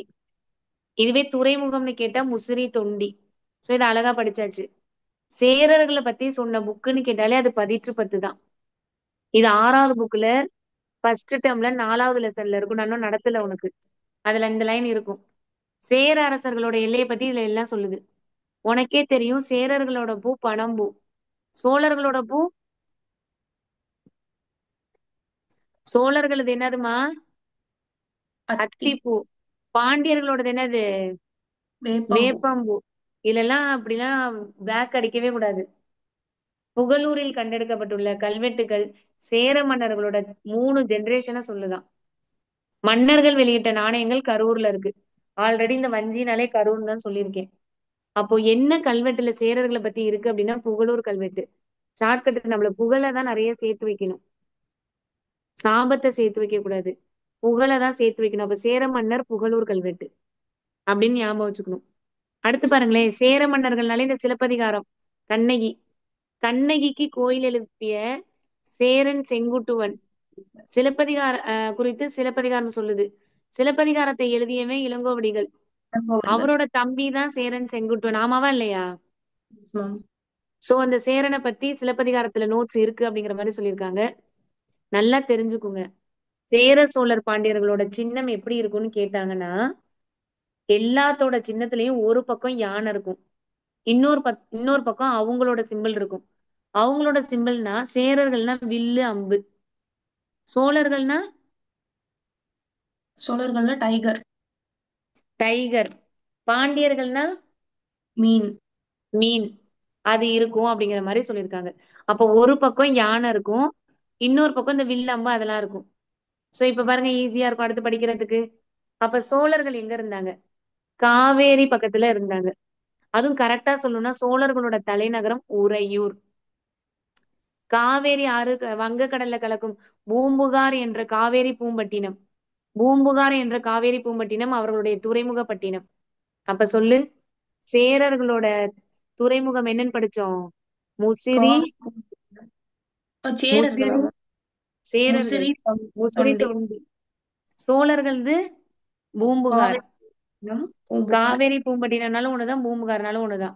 ஆல்ரெடி சொன்னேன் சேரர்களை பத்தி சொல்ற புக்குக்கு பேரு பதிற்று 10. சோழர்களை பத்தி சொல்ற புக்கு பட்டினப்பாலை. பாலை. ஓகேவா? காவேரி இந்த பூம்புகார்ல போய் ஏமா நீ இப்ப பூம்புகார் போய் கூட பாரேன். பூம்புகார் அந்த கடலோரத்துல எனக்கு பூம்புகார்ல படம் சிவகார்த்திகேயன் படம் எடுத்ததுதான் மேடம் தெரியும். அங்க நிக்கிற கண்ணகி சிலை பத்திலாம் எனக்கு தெரியாது அப்படிதானே சொல்ல வர? சிவகார்த்திகேயன் படம் என்ன எடுத்தாங்க பூம்புகார்ல? அம்மா தெரியல மேம். தெரியலையா?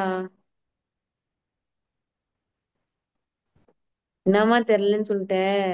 அவன் ஒரு ஃபாரின் பொண்ணு லவ் பண்ணுவானேம்மா. அந்த பீச்ல வீடு கூட இருக்குமேம்மா. சூப்பர்மா. அப்படிதாம்மா இருக்கணும். சோ பூம்புகார்ல சிலப்பதிகாரத்தை பத்தி சொல்லியிருக்காங்க. சோ சோழ மன்னர்களின் தலை சிறந்தவர்களால சோ அங்க எப்படி சேரன் செங்குட்டுவன் சிறந்தவரோ அது மாதிரி சோழர்கள்ல கரிகால சோழன் உனக்கே தெரியும். திருச்சியில கல்லணையை கட்டினவர். எஸ்ஆர்னோ? Yes ma'am. திருச்சி மக்கள் இருக்கீங்களா? மைக் ஆன் பண்ண முடியாது போல. அடுத்து காவிரி ஆற்றின் நீர்ப்பெருக்கத்தை திறம்பட பயன்படுத்திய பாசன வசதிகளை பெருக்கி அதெல்லாம் உனக்கு யார் யாரு பெஸ்ட்னு கொடுத்திருக்காங்க. சோ பிற்கால சோழர்கள் 10ல இருந்து 13 வரைக்கும் உச்சத்தை தொட்டாங்க. கரிகால சோழன் வந்து பாசனிற்காக கல்லணையை கட்டியிருக்காரு. சோ கரிகாலன் வந்து நிறைய போரிட்டாரு. இவங்களோடது டைகரு. ஆமா தானே? Yes ma'am. இவங்க வந்து ஒரு என்னது செப்பு நாணயத்தை வெளியிட்டாங்க. யாரோட சிம்பிளா இருந்தாலும் ஒரு பக்கம் யானை இருக்கும், இன்னொரு பக்கம் தான் அவங்களோட சின்னம் இருக்கும். அப்படிங்கிற நோட்ஸ் இன்னைக்கு சொல்லி கொடுத்துருக்கேன். அடுத்து பாருங்க பாண்டியர்கள். பாண்டியர்கள் வந்து எந்த ஊரு? மதுரை. அவங்களோட தலைநகரம் எது? மதுரை. ஆமாம் தானே? எஸ் அப்ப மேம். சொல்லு. சேரர்களோட தலைநகரம் வஞ்சி. வஞ்சி. சோழர்களோட தலைநகரம் உறையூர். பாண்டியர்களோட தலைநகரம் மதுரை. மதுரை. இதுவே இவங்களோட துறைமுகம் முசிறி, தொண்டி. முசிறி, தொண்டி. இவங்களோட துறைமுகம் காவிரி, சோழர்களோடது பூம்பட்டினம். காவேரி பூம்பட்டினம். அடுத்து பாருங்க மதுரை. தென் தமிழகத்தை இவங்க ஆண்டிருக்காங்க. அடுத்து என்ன பாண்டியம் அரசர்களே போடுறேன். மாங்குளத்துல நான் தான் சொன்னேன்ல, மாங்குளம் மதுரை அப்படின்னு சொன்னேன்ல, கல்வெட்டு எல்லாம் நிறைய இருக்கு. இதுல சிறப்பான அரசர் பாண்டியன் நெடுஞ்செழியன் அப்பெல்லாம் உனக்கே தெரியும். இவங்களோடது மீன். சும்மா சிறந்த அரசர்கள் யாருன்னு கொடுத்துருக்காங்க, முக்கியமான பாயிண்ட் இல்ல. மதுரை பாண்டிய மன்னர்களோட துறைமுகம் எதுமா? சேர சோழரோட துறைமுகம் முசிறி, தொண்டி. பாண்டியர்களது மதுரைன்னா என்னது? கொற்கை தானேமா? ஆமா மேம். இதெல்லாம் கண்டிப்பா கொஸ்டின் வரும். அடுத்து மூவேந்தர்களை பத்தி சொன்ன மாதிரி குறுநில நில மன்னர்களும் இருந்தாங்க.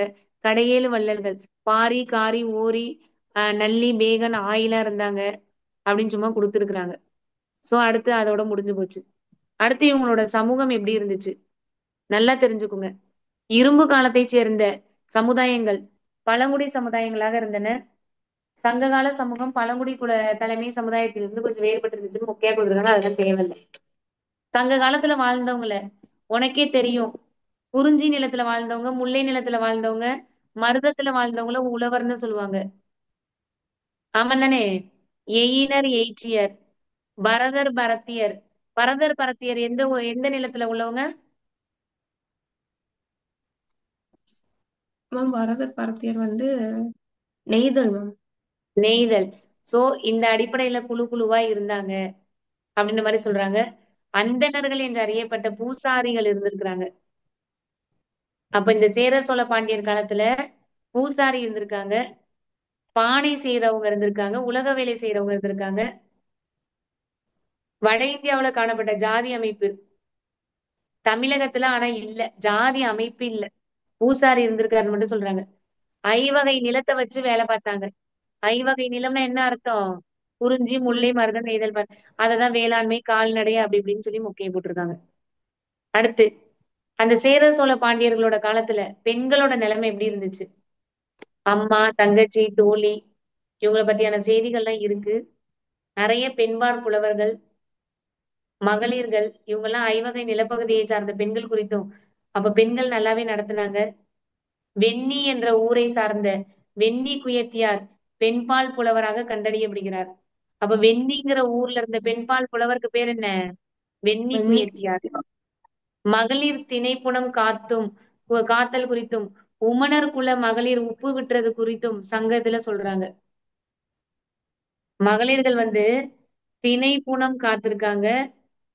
இன்னொன்னு உப்பு விட்டுறது குறித்து. உமணர் குல மகளிர் வந்து உப்பு வித்ததை பத்தி நோட்ஸும் இருக்காம். பெண்கள் தங்கள் கணவரோடு உயிர் துறக்க முன் வந்ததை அக்கால இலக்கியங்களில் சில இடங்கள்ல பாக்கலாமா. வீட்டுக்கார செத்து விட்டா இனிமேல் நானும் இருக்க மாட்டேன், நானும் உன் கூட வரேன்னு போயிருக்காங்களாம் சங்க காலத்துல. ஆனா அதை சதின்னு அவங்க சொல்லல. அப்படி ஒரு வழக்கமும் இருந்திருக்கு அப்பயே அப்படின்னு சொல்லியிருக்காங்க. எங்க உப்பு வித்திருக்காங்க? எந்த குல பெண்கள்? உம்மனர் குல பெண்கள் அப்படின்ற ஒரு விஷயம். திணைகள் எல்லாம் காப்பாத்திருக்காங்க. திணைகளை காய வச்சு காப்பாத்திருக்காங்க. அந்த பெண்களும் உப்பு வித்த பெண்களை பத்தியும் நோட்ஸ் இருக்கு. அடுத்து இவங்க எக்கனாமிக்ஸ் சம்பந்தம் பொருளாதாரம் இவங்களுக்கு எப்படி இருந்துச்சு? இந்த திணை கோட்பாடு விளக்குவது போல இவங்களோட பொருளாதாரம் எப்படி இருந்துச்சுன்னா அக்ரிகல்ச்சர் பண்ணியிருக்காங்க, கால்நடை வளர்த்திருக்காங்க. சோ நல்லாவே இவங்களோட அக்ரிகல்ச்சர்ல இருந்து நல்ல இன்கம் இருந்திருக்கு அப்படின்னு தான் சொல்லியிருக்காங்க. சோ அவங்களோட வாழ்க்கை தேவையை பூர்த்தி பண்ணியிருக்காங்க. யாரா இருந்தாலுமே முதலிடத்துல இருக்கிறது அக்ரிகல்ச்சர் தான். சோ நெல்லு, கரும்பு இதெல்லாம் போட்டு பயிரிட்டு இருந்தாங்க. அது மட்டும் இல்லாம பாசன வசதி எல்லாம் இருந்துச்சு அப்படிங்கிற மாதிரி மொக்கையை போட்டிருக்காங்க. அதெல்லாம் ஒண்ணும் தேவையில்ல. அடுத்து வந்து கால்நடை எல்லாம் வளர்த்திருக்காங்க. அடுத்து கைவினை பொருட்கள் எல்லாம் செஞ்சிருக்காங்க மட்டும் தான் சொல்லியிருக்காங்க, வேற ஒண்ணும் சொல்லல அங்க. அடுத்து பாருங்க மண்பாண்டம் பாட்டு செஞ்சிருக்காங்க. அந்த பாட்டு செய்யறவங்கள அப்ப சங்க காலத்துல என்ன சொல்லியிருக்காங்க அப்படின்னா களம் செய்ஹோ அப்படின்னு சொல்லியிருக்காங்க. பாட்டுனாலே உனக்கு தெரியும் அது பிளாக் கலர் ரெட் கலர் அப்படின்னு. சோ இரும்பை கொண்டு கருவிகள் செய்வதும் இவங்களுக்கு இரும்ப பத்தி தெரியும். சிந்து சமவெளி மக்களுக்கு தான் இரும்ப பத்தி தெரியாது. ஆனா சங்க காலத்துல என்ன தெரியும்? இரும்ப இரும்பு பத்தி தெரியும் அப்படிங்கிற மாதிரி. சோ இரும்பு தெரியுங்கிறதுனால இரும்ப வச்சு நம்ம வாள் ஈட்டி கத்தி எல்லாம் செஞ்சிருக்காங்க. அடுத்து இந்த களிமண் வச்சு களிமண்லாம் அணிகள் இந்த ஆர்னமெண்ட்ஸ் எல்லாம் கோல்டுல இருந்துச்சு, சில்வர்ல இருந்துச்சு, காப்பர்ல இருந்துச்சு, எல்லாத்துலயும் இருந்துச்சு அப்படிங்கிற மாதிரி சும்மா சொல்லியிருக்காங்க. இந்த ஆபரணங்கள்லாம் கேரளால கிடைச்சிருக்கு. கேரளத்தின் பட்டணத்துல பொன்னை உருக்கும் முலைகள் இருந்ததுக்கான சான்று இருக்கு. சும்மா கேரளால கிடைச்சிருக்கு, ஆதிச்சநல்லூர்ல கிடைச்சிருக்கு, கிடைச்சிருக்குன்னு தான் சொல்லியிருக்காங்களே ஒழிய முக்கியமான பாயிண்ட் எதுவும் சொல்லல. அடுத்து கண்ணாடியில மணிகளை செய்யும் முறைய தெரிஞ்சிருந்தாங்களாம். மிரர்ல மிரர்ல வந்து பேர்ல்ஸ் செஞ்சாங்களாம். பாத்துக்கோங்க, மணிகள் செஞ்சாங்களாம். அத வந்து பழக்கம் கண்ணாடி மணிகள் பல்வேறு வனங்கள்ல இருந்துச்சு. இதுவும் அரிக்குமேடு அங்கெல்லாம் கிடைச்சிச்சு அப்படிங்கிற மாதிரி ஒரு மொக்கையான ஸ்டேட்மெண்ட் கொடுத்திருக்காங்க. கண்ணாடியில மணி செஞ்சிருக்காங்க. சொல்லு, எதுல மணி செஞ்சிருக்காங்க? கிளாஸ்ல மணி செஞ்சிருக்காங்க. கிளாஸ்ல மணி செஞ்சிருக்காங்க. ஆமா தானேம்மா? Yes ma'am. பாட்டை பத்தி பார்த்தோம், அயனை பத்தி பார்த்தோம். உங்களுக்கு அயன் தெரியும். இந்த ஆர்னமெண்ட்ஸ் எல்லாம் ஸ்டோன்ல கூட இருந்துச்சு. ஸ்டோன்ல இருந்துச்சு, கோல்டுல இருந்துச்சு, சில்வர்ல இருந்துச்சு, காப்பர்ல இருந்துச்சுன்னு பார்த்தோம். அடுத்து கிளாஸ் பீட்ஸ், கிளாஸ்ல பீட்ஸ் செஞ்சிருக்காங்க, மணி செஞ்சிருக்கிறாங்க. அது ஒரு முக்கியமான பாயிண்ட். உனக்கே தெரியும், முத்து குளித்தல் அப்படின்னா அது எங்க நடந்த விஷயம்? பொற்கை. இத பேர்ல் ஃபிஷரி அப்படின்னு மதுரையில தான் முத்து குளித்தல்னு நம்மளுக்கு நல்லாவே தெரியும். சோ சங்குகளை அரித்து வளையல் செய்யும் தொழில் எல்லாம் பண்ணாங்க. பாம்பன் பகுதிகளில் சங்கு நிறைய சேகரிச்சாங்க அப்படின்னு மாதிரி பெண்கள் சங்கு வளையல்கள் எல்லாம் நிறைய போட்டிருந்தாங்க அப்படின்னு கொடுத்துருக்காங்க. அடுத்து பாருங்க, நெசவு. இவங்களுக்கு இன்னொரு தொழில் நெசவு பண்றது. சோ மறுபடியும் கொடுமணல் இங்கெல்லாம் கிடைச்சிருக்குன்னு அதுதான். ஓகேவா? நான் ஆல்ரெடி சொன்னேன்ல எரித்ரியன் பெரிப்ளஸ். Yes ma'am. அந்த எரித்ரியன் நாவிகை. பெரிப்ளஸ்ங்கிறது கிரேக்க நூல்னு படிச்சோம், ஞாபகம் இருக்கா? அதுல எஸ் கூட மேம். தமிழ்நாட்டுல நெய்யப்பட்ட துணி அங்க போயிருக்குன்ற நோட்ஸ் இருக்கான். அடுத்து ஸ்பிண்டில் ஊல், நூல் நூற்கும் கதிர். பருத்தியிலிருந்து நூலை எடுப்பதற்காக ஒரு நூல் நூற்கும், பருத்தியிலிருந்து நூல் எடுக்கிற ஒரு என்னது உள், ஸ்பிண்டில் உள் அப்படின்னா என்ன அர்த்தம்? பருத்தில இருந்து நூல் எடுக்கிற ஒரு மிஷின் மாதிரி கதிர் பயன்படுதான். அடுத்து நெல்லு கால்நடை வளர்த்தாங்க, அதெல்லாம் மொக்கையா. மறுபடியும் அவங்க என்னென்ன பண்ணாங்க அப்படின்னு. கடல் உப்பு விளைவிச்சாங்க. கடல் மீனும் உப்பும் கிடைக்காது.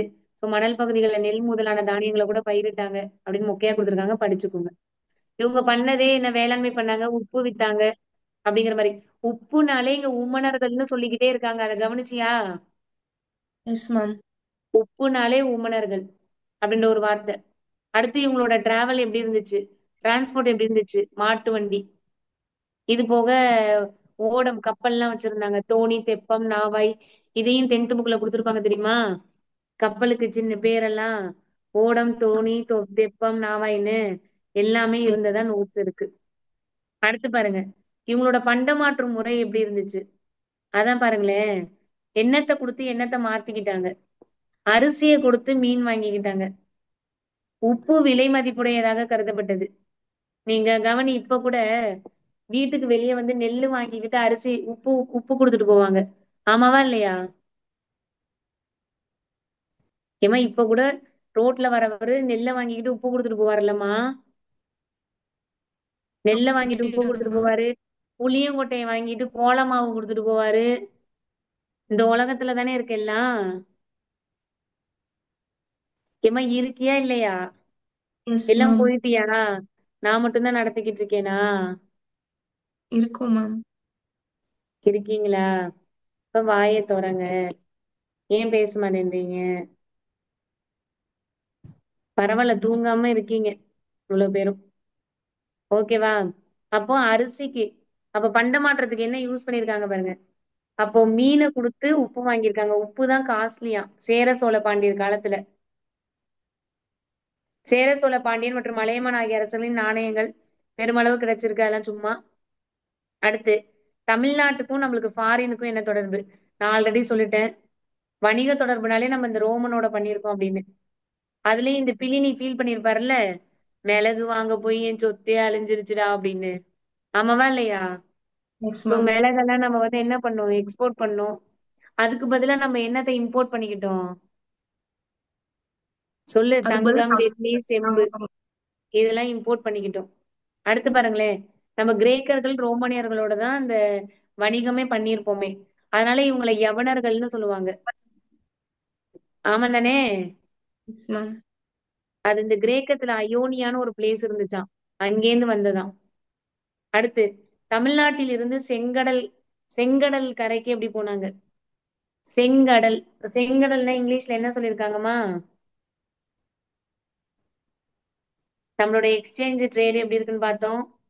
ஆமாவா ரெட். இல்லையா? Yes ma'am. சொல்லுங்க. Red C.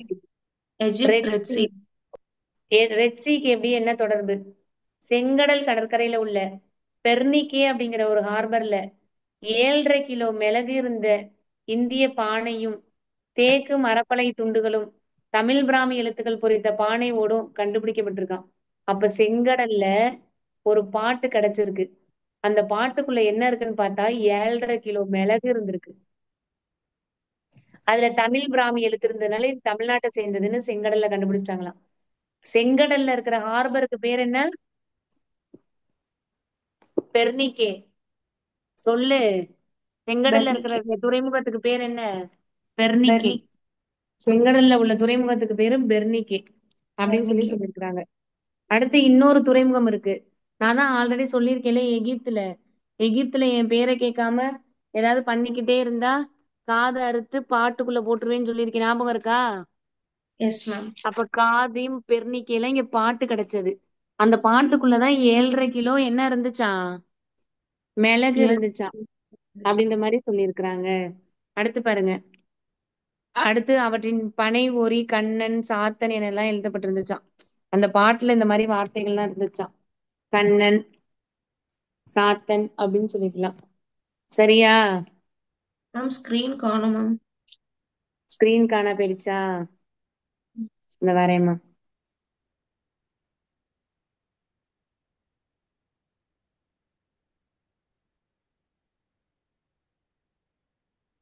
மேம் ரெக்கார்ட் ஆகுதா இல்லையா? ரெக்கார்ட் ஆகுது இல்ல? Okay okay.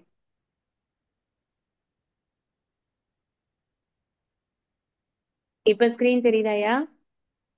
தெரியுது மேம். ம். சார்ஜ் ஃபுல்லா ட்ரை ஆகவும் வெளியே போயிடுச்சா. அடுத்து பாருங்க. அப்ப எகிப்துல இருக்கிறது தான் பெர்னிக்கேன்னு ஒண்ணு, காதிம்னு ஒண்ணு. அங்க இந்த 7.5 கிலோ மிளகு கிடைச்ச நியூஸ் இங்க கொடுத்திருக்காங்க. அடுத்து பாருங்களேன்.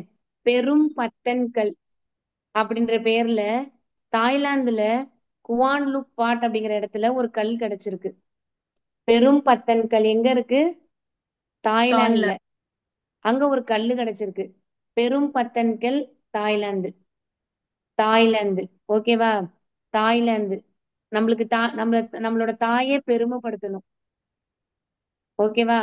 நம்ம தாயே ஓகே. பெருமைப்படுத்தணும். அப்ப தாய்லாந்துல இருக்கிறது பெரும் பத்தன்கல். குவான்லுக் பாட் அப்படிங்கிற இடத்துல இருக்கான். பெரும் பத்தன் என்பவரால் பயன்படுத்தப்பட்டிருக்கலாம் அப்படின்னு சொல்றாங்க. அவர் ஒரு பொற்கொள்ளரா கூட இருக்கலாம். தங்கத்தின் தரத்தை அறிய இதை உரசறதுக்கு கூட இந்த கல்லை யூஸ் பண்ணிக்கலாம். அப்ப இந்த பெரும் பத்தன் கல் எதுக்கு யூஸ் ஆயிருக்கு?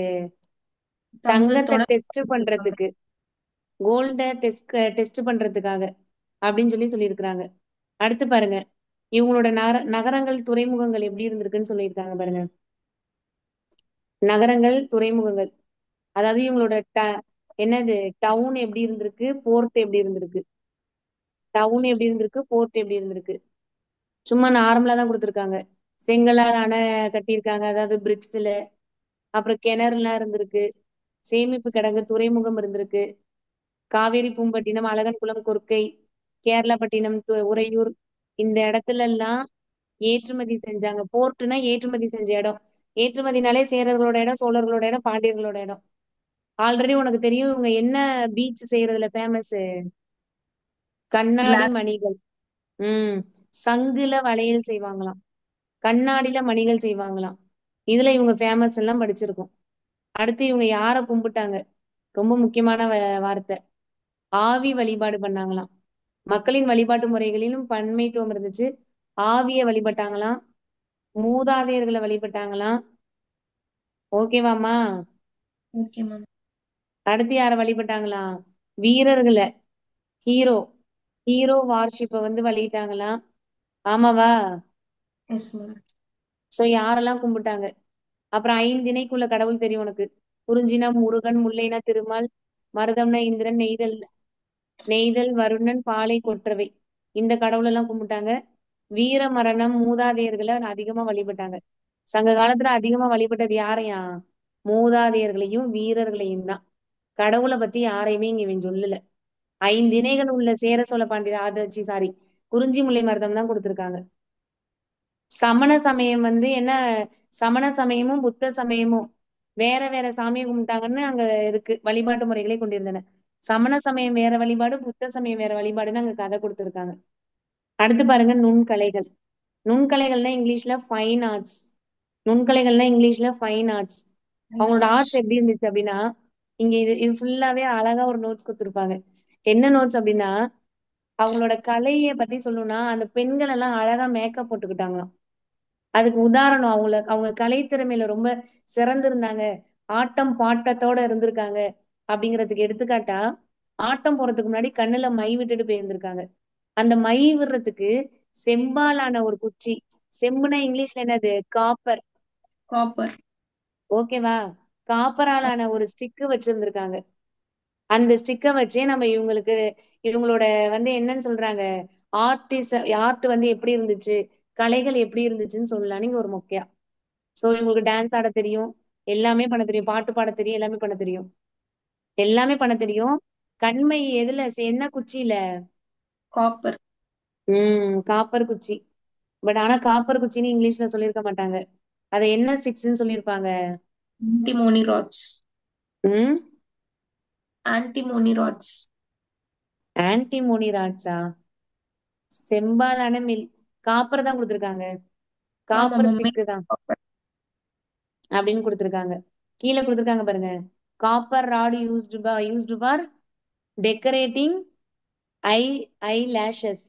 ஐ லேஷஸை டெக்கரேட் பண்றதுக்காக காப்பர்ல பண்ணது அப்படின்னு அழகா கொடுத்திருக்காங்க. நம்ம சங்க காலத்துல சாமினாலே நம்மளோட முன்னோர்களும், அடுத்து யாரு? வீரர்களும் தான். முன்னோர்களும் வீரர்களும் தான். அடுத்து என்ன கொடுத்திருக்காங்க பாரு. ஆல்ரெடி சொன்னேன் இல்லையா, கொடுமணல் எந்த ஊரு? தமிழ்நாடு. ஈரோடு. சார் தமிழ்நாடுன்னு சொல்லிட்டோமா, சாரிம்மா, ஈரோடு. இங்க நிறைய முதுமக்கள் தாழிகள்லாம் இருக்கு. அதாவது புதைச்ச அந்த பெட்டியெல்லாம் இருக்கு அப்படிங்கிற மாதிரி சும்மா கொடுத்துருக்காங்க. ஆல்ரெடி இது உனக்கு தெரிஞ்ச நோட்ஸ். ஓகேங்களா? அடுத்து மதுரை. மதுரைக்கு அருகே உள்ள கீழடி. மதுரையிலிருந்து ராமேஸ்வரம் செல்லும் நெடுஞ்சாலையில சிலைமான் அப்படிங்கிற ஊருக்கு பக்கத்துலதான் இந்த கீழடி இருக்கான். ஓகேவா? இங்க ஆர்கியாலஜிக்கல் சர்வே ஆஃப் இந்தியா பண்றாங்க. அங்க நிறைய இந்த டிரைனேஜ், மண்ட ஓடு, அந்த மை தீட்டும் கருவி இதெல்லாம் கிடைச்சிருக்கு, கீழடியில கிடைச்சிருக்குன்னு சொல்லியிருக்காங்க. சோ கீழடியை பத்தியான சும்மா நோட்ஸ் அது. ஆல்ரெடி சொல்லியிருக்கேன்ல, சேரர்களோட ஊர் எந்த ஊரு? கேரளா. கேரளா எர்ணாகுளம் மாவட்டத்துல உள்ள வடக்கு பரவூர் என்ற ஊரை ஒட்டிய வடக்கேரா என்ற ஊரின் அருகே பட்டணம் இருக்கு. மேலை நாடுகளும் கீழே நாடுகளும் வணிக தொடர்பு கொண்டிருந்த பழங்கால துறைமுகம் தான் பட்டணம். சோ மேலை நாடும் கீழே நாடும் ரெண்டும் எங்க வந்து ட்ரேடிங் பண்ணிக்கிச்சான்? பட்டணம். பட்டணம் அப்படிங்கிற பிளேஸ். பட்டணம் எந்த ஊர்னு புக் பேக்லயே கேட்டிருக்காங்க. பட்டணம் கேரளா. எந்த ஊரு? கேரளா. பட்டணம் கேரளா.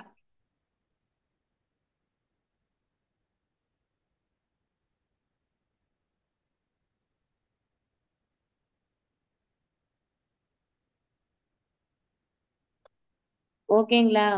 அடுத்து என்ன ஓகே. கொடுத்திருக்காங்க பாருங்க. அவ்வளவுதான் கொடுத்திருக்காங்களா? இல்ல மேம், இன்னொன்னு இருக்கு. இன்னொன்னு இருக்கா? அகநானூறு வந்து ம். பொருணை. 430. பொருணைனாலே நம்ம தமிழ் புக்ல படிச்சிருக்கோம். அது எந்த ஆறு? தாமிரபரணி. இது இந்த தாமிரம். திருநெல்வேலி தூத்துக்குடி மாவட்டம் வழியா பாயுது.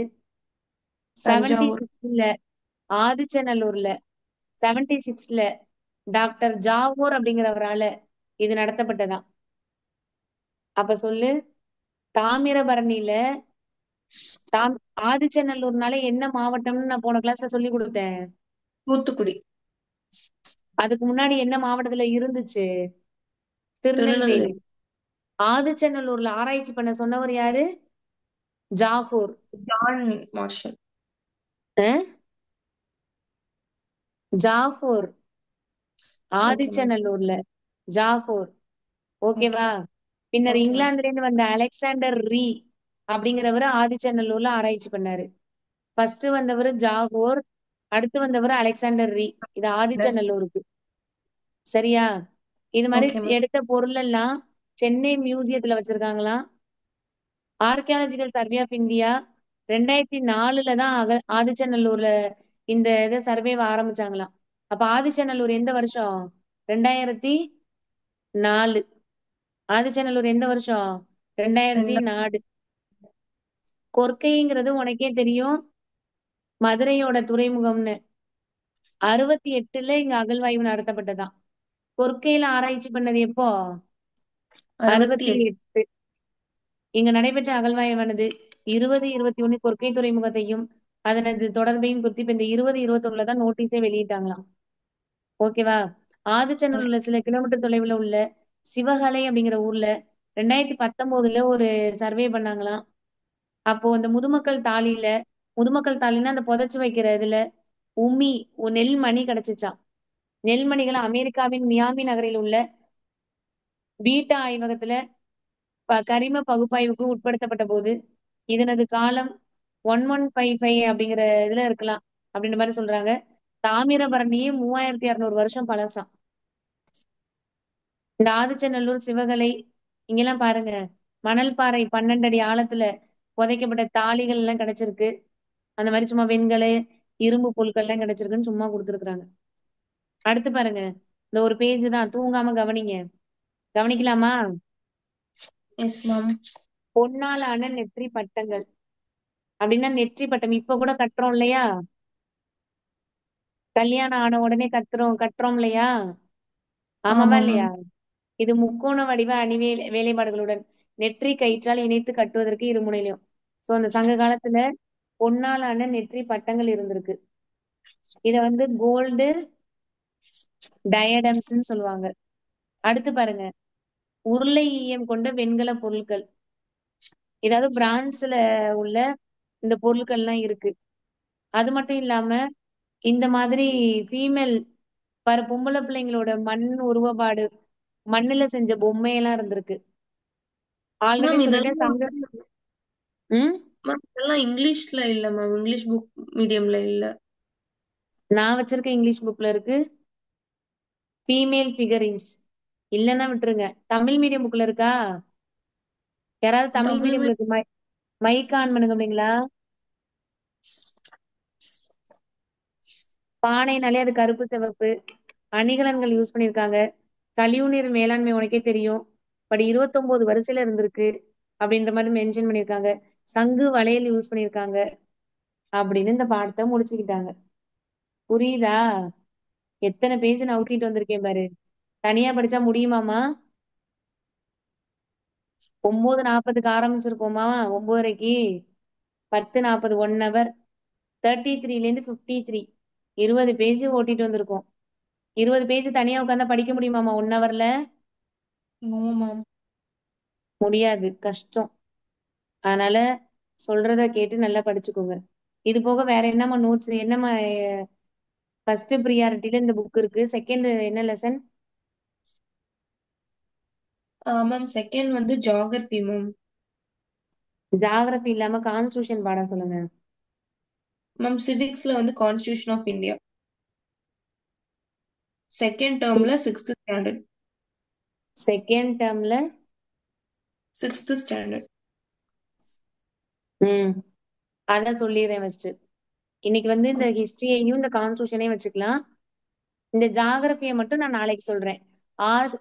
ஏசியா அண்ட் ஐரோப்பா பத்தி தானே ஜாகிரபில இருக்கு. இது ரொம்ப பெருசா இருக்கு மேம். அது ரொம்ப பெருசுன்னு நான் நேத்தே உங்க மேம் கிட்ட சொல்லிட்டேன்.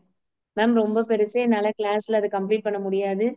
ஆல்ரெடி 9th லெசனே பயங்கர பெருசு அப்படின்னு சொன்னேன். இது உண்மையிலேயே இந்த சேரர் சோழர் பாடம் பெருசு தானேமா? ஆமா மேம். ம் அதனால பெருசு, என்னால முடியாது மேம் அப்படின்னு நான் மேம் கிட்டயே சொல்லியிருந்தேன். அதனால அது நாளைக்கு பார்க்கலாம். அது சொன்னாலும் இப்போதைக்கு உங்களுக்கு புரியாது. Yes or no? Yes ma'am. ம். அதனால நான் இப்ப இந்த கான்ஸ்டியூஷனை மட்டும் முடிச்சு விட்டுறேன். எல்லாரும் எடுங்க. 6th செகண்ட் டேர்ம்ல என்னையா பாடம்? The constitution of India ma'am. அது எங்கடா இருக்கு? எத்தனாவது? மேம் என்ன? வந்து ஃபர்ஸ்ட் 170 லெசனடா செகண்ட் லெசனடா? Second lesson ma'am. First lesson முடிச்சிட்டோமாடா? முடிச்சிட்டோம் ஆமா. மேம். இந்த இப்படி கிறுக்கி இருந்தேன்னா நான் முடிச்சிட்டேன் உனக்கு. ஆகஸ்ட் 15 இதெல்லாம் எக்ஸ்ட்ரா நோட்ஸ் எல்லாம் சொல்லி சொல்லி கொடுத்த ஞாபகம் இருக்கா? ஆமா மேம். ஓகே. ஏன்னா இது உனக்கு நடத்தின புக்கு. கான்ஸ்டியூஷன். கான்ஸ்டியூஷன்ல ஃபர்ஸ்ட் மொக்கையை போட்டிருக்காங்க. டைரக்டா நீ இப்ப எங்க போயிடணும் கான்ஸ்டியூஷன்னா? ம் ஏன் நான் ஆல்ரெடி உனக்கு கிளாஸ்ல சொல்லியிருக்கேன். ஜனவரி 26 நம்ம ஏன் வந்து எடுத்துக்கிட்டோம் அப்படின்னு ஒரு ரீசன் சொல்லியிருக்கேன். ஜனவரி 26 1930 இப்பதானே பூர்ண பூர்ண சம்பவம். ஸ்வராஜ் நடந்திருக்கும் அப்படின்னு ஒரு கதை சொல்லியிருப்பேன். ஞாபகம் இருக்கா? Yes ma'am. ராவி ராவி ரிவர்ல கொடியேற்றிருப்பாங்க. அதனால இப்ப இருக்கிறத பூர்ண ஸ்வராஜ்யம்னு அதனாலதான் அதை மறக்காம இருக்கிறதுக்காக ஜனவரி 26 எடுத்துக்கிட்டோம் அப்படிங்கிற மாதிரி ஒரு நோட்ஸ். ஆமாவா இல்லையா? Yes ma'am. அது வந்து நம்மளுக்கு நல்லாவே தெரிஞ்சது. அந்த ஒரு நோட்ஸ் அங்க கொடுத்துருக்காங்க. இது போக இங்க கான்ஸ்டியூஷன்ல ஒரு நோட்ஸ் இப்ப இங்கதான் ஆரம்பிக்குது. தமிழ் மீடியமா இருந்தா பேஜ் நம்பர் 190 எடுத்துக்கோ. English medium ma'am 175. 175.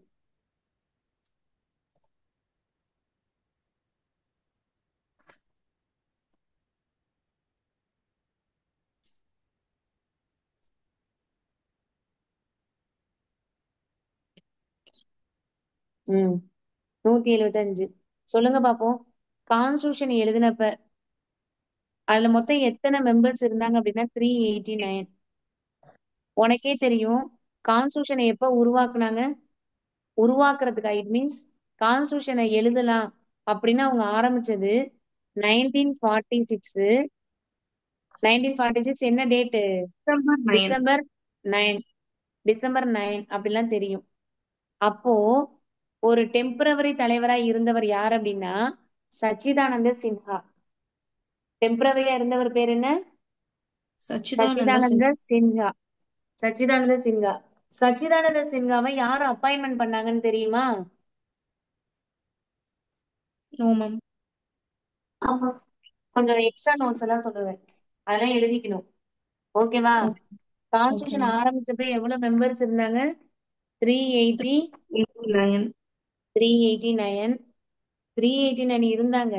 ஆனா கான்ஸ்டியூஷன்ல வந்து சைன் போடுங்கடா அப்படின்னு கூப்பிட்டப்ப எத்தனை பேர் சைன் போட்டாங்கன்னு சொல்லி கொடுத்துருக்காங்களா?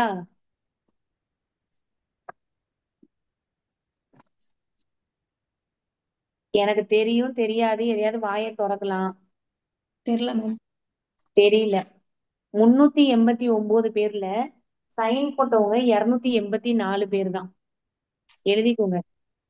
இருந்தது 389 பேரு. ஆனா சைன் போட்டது 284 பேர் தான். அப்படிங்கிற நோட்ஸ் எழுதிக்கணும். ஓகேவா? Okay ma'am. சச்சிதானந்த சின்ஹாவை வந்து நீ இரு அப்படின்னு சொல்லி அன்னைக்கு டெம்பரவரியா இருன்னு சொன்னவர் யார் அப்படின்னா ஜேபி கிருப்லானி. அவர் சொல்லிதான் சச்சிதானந்த சின்ஹா வந்திருப்பாரே. அவருக்கு அப்புறம் பர்மனன்ட் தலைவரா யார் இருந்திருப்பா? ராஜேந்திர மேம் பிரசாத். சொல்லுங்க. ஜேபி. ஜேபி கிருப்லானி. கிருபாலினி அப்படி சொல்லுவாங்கல்ல. JB okay. கிருப்லானி.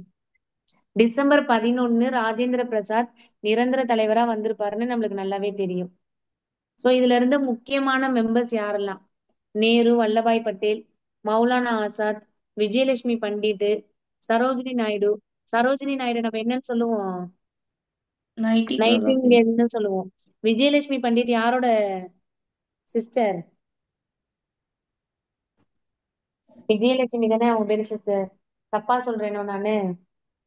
ம் அடுத்து பாருங்க என்ன கொடுத்திருக்காங்க அடுத்து. இதுல 15 பெண் உறுப்பினர்கள். இந்த 389 பேர்ல எத்தனை கேர்ள்ஸா? 15 15 பேர். பேரா? அதுக்கப்புறம் உனக்கே தெரியும். அம்பேத்கரை வச்சு ஒரு டீம் ஃபார்ம் பண்ணுவாங்க. அதுல மொத்தம் அதுக்கு பேரு டிராஃப்டிங் கமிட்டின்னு சொல்லுவாங்க இங்கிலீஷ்ல. Yes ma'am. ஆமாம் தானே? இத வந்து எஸ் இங்க மேம். தமிழ்ல எப்படி சொல்லுவாங்க அப்படின்னா அந்த டிராஃப்டிங் கமிட்டினா தமிழ்ல என்னதுமா? வரைவு குழு. வரைவு குழுல மொத்தம் 7 பேர் இருப்பாங்க. 8 பேர் அதெல்லாம் மேம். நீங்க சொல்லி கொடுத்துருப்பாங்க. 7 பேர் என்னன்னு தெரியுமா? மேம் 8 பேர். அம்பேத்கரையும் சேர்த்து சொல்றீங்களா? ஆமா மேம். 7 மெம்பர்ஸ் தானே கேக்குறேன். அவர் தானே ஹெட். மேம் ஆனா members okay ma'am. Gopalaswamy Ayyangar, Munshi, Saadulla, அதான் இந்த மிட்டலுக்கு பதிலா மாதவராவ், கைத்தான் அப்படிலாம் சொல்லி கொடுத்துருப்பாங்க. இன்னும் ஆமா மேம். அடுத்தடுத்த கிளாஸ்ல அதெல்லாம் இருக்கும், நான் சொல்லி தரேன், ஒன்றும் பிரச்சனை இல்லை.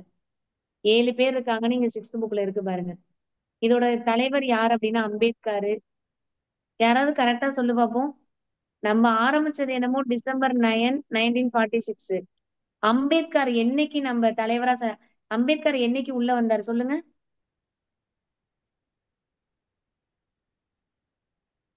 டிராப்டிங் கமிட்டி வரைவு குழு என்னைக்கு உருவாக்குனாங்க? Ma'am 9th December. அது வந்து கான்ஸ்டிடியூஷன் எழுத ஆரம்பிச்சது. நான் கேக்குறது டிராப்டிங் கமிட்டி வரைவு குழு. ஆகஸ்ட் 29, 1947. இன்னைக்குதான் அம்பேத்கர் வந்திருப்பாரு, செலக்ட் பண்ணிருப்பாங்க. இதுக்கு வந்து யார் அட்வைஸ் பண்ணவர் அப்படின்னா அவர் பேரு B.N. ராவு. இதுல ஃபர்ஸ்ட் மீட்டிங் 1946 டிசம்பர் 9. அரசியலமைப்போட தந்தை, ஃபாதர் ஆஃப் கான்ஸ்டிடியூஷன் யாரு? அம்பேத்கர். நம்ம நிறைய நாட்டுல இருந்து கான்ஸ்டிடியூஷன் எடுத்துக்கிட்டோம். மேக்சிமம் ஒரு 60 நாட்டுல இருந்து நம்ம பார்த்து எழுதியிருக்கோம் அப்படிங்கிற மாதிரி சொல்லியிருக்காங்க. நம்ம கான்ஸ்டிடியூஷன்ல முன்னாடி இருக்கிற அமெண்ட்மெண்ட்ஸ் நிறைய திருத்தங்கள்லாம் இருக்கு அப்படின்ற மாதிரி சொல்றாங்க. அடுத்து பாருங்க, நம்ம அரசியலமைப்பு சட்டத்தை ஏற்றுக்கொண்டது என்னைக்கு? நவம்பர் 26, 1949. எழுதி முடிச்சது நவம்பர் 26. இதை ஏத்துக்கிட்டது நவம்பர் 26. நடைமுறைப்படுத்தினது ஜனவரி 1950. 26. இது 1949, இது 1950. கான்ஸ்டிடியூஷன் எழுதுறதுக்கு எத்தனை லட்சம் ரூபாய் செலவாச்சு அப்படின்னா 64 லட்சம் ரூபாய் செலவாச்சாம். 64 லட்சம். இதுக்கு ஒரு ஃபேமஸ் வார்த்தை இருக்கு தெரியுமா? அந்த கான்ஸ்டிடியூஷன் எழுதி முடிக்கிறதுக்கு 2 years 11 months 18 days அப்படின்னு ஒரு வார்த்தை இருக்கு தெரியுமா? Yes, அதே ma'am. மாதிரி கான்ஸ்டிடியூஷன்ல முன்னுரைன்னு ஒண்ணு இருக்கு. அத இங்கிலீஷ்ல ப்ரீஆம்பிள்னு சொல்லுவாங்க. அத ஜவஹர்லால் நேரு ஃபர்ஸ்ட் இந்த கான்ஸ்டிடியூஷன் மீட்டிங்ல வந்து பேசுவாரு. அவர் பேசுனதை அப்படியே தூக்கி வச்சுட்டாங்க. அதுக்கு பேர் தான் ப்ரீஆம்பிள். அவர் எப்ப மேடம் வந்து பேசினாரு? டிசம்பர் 13. அப்ப நான் அழகா உனக்கு நோட்ஸ் சொல்றேன் பாரு. டிசம்பர் 9 சச்சிதானந்த சின்ஹா, டிசம்பர் 11 ராஜேந்திர பிரசாத், டிசம்பர் 13 ஜவஹர்லால் நேரு. சச்சிதானந்த சின்ஹாவை வான்னு சொன்னதே யாருதான்? ஜே.பி. கிருப்லானி. இவர் நேரு பேசியிருப்பாரு. என்னதான் இவர் நேரு டிசம்பர் 13 பேசியிருந்தாலும் இத ப்ரீஆம்பிளா எடுத்துக்கலாம் அப்படின்னு சொன்னது என்ன டேட்டுன்னு தெரியுமா? டிசம்பர் 13. அவர் பேசுனது தாண்டா டிசம்பர் 13. அத நம்ம ப்ரீஆம்பிளா எடுத்துக்கிட்டது என்னைக்கு? ஜான்வரி 26. ஜான்வரி 22. அடி வாங்க போறீங்க. கான்ஸ்டியூஷன்ல முடிச்சாச்சா? இல்ல மேம். ஜனவரி. ஓ, நீங்க புது ஸ்டூடெண்டா? ஜனவரி 22. ஓகேவா? அந்த ப்ரீஆம்பிள இன்ன வரைக்கும் ஒன்னும் யாரும் எதுவும் பண்ணல. அவங்க பொண்ணு அதுதான் வந்து இதை திருத்துச்சுன்னா இதுல கரெக்ஷன் பண்ணல. 3 வார்த்தையை சேர்த்துட்டு போயிடுச்சு. சேர்த்துட்டு போனது 1976 42nd அமெண்ட்மெண்ட் ஆக்ட். இதை நான் அடிக்கடி கேட்க போறேன்.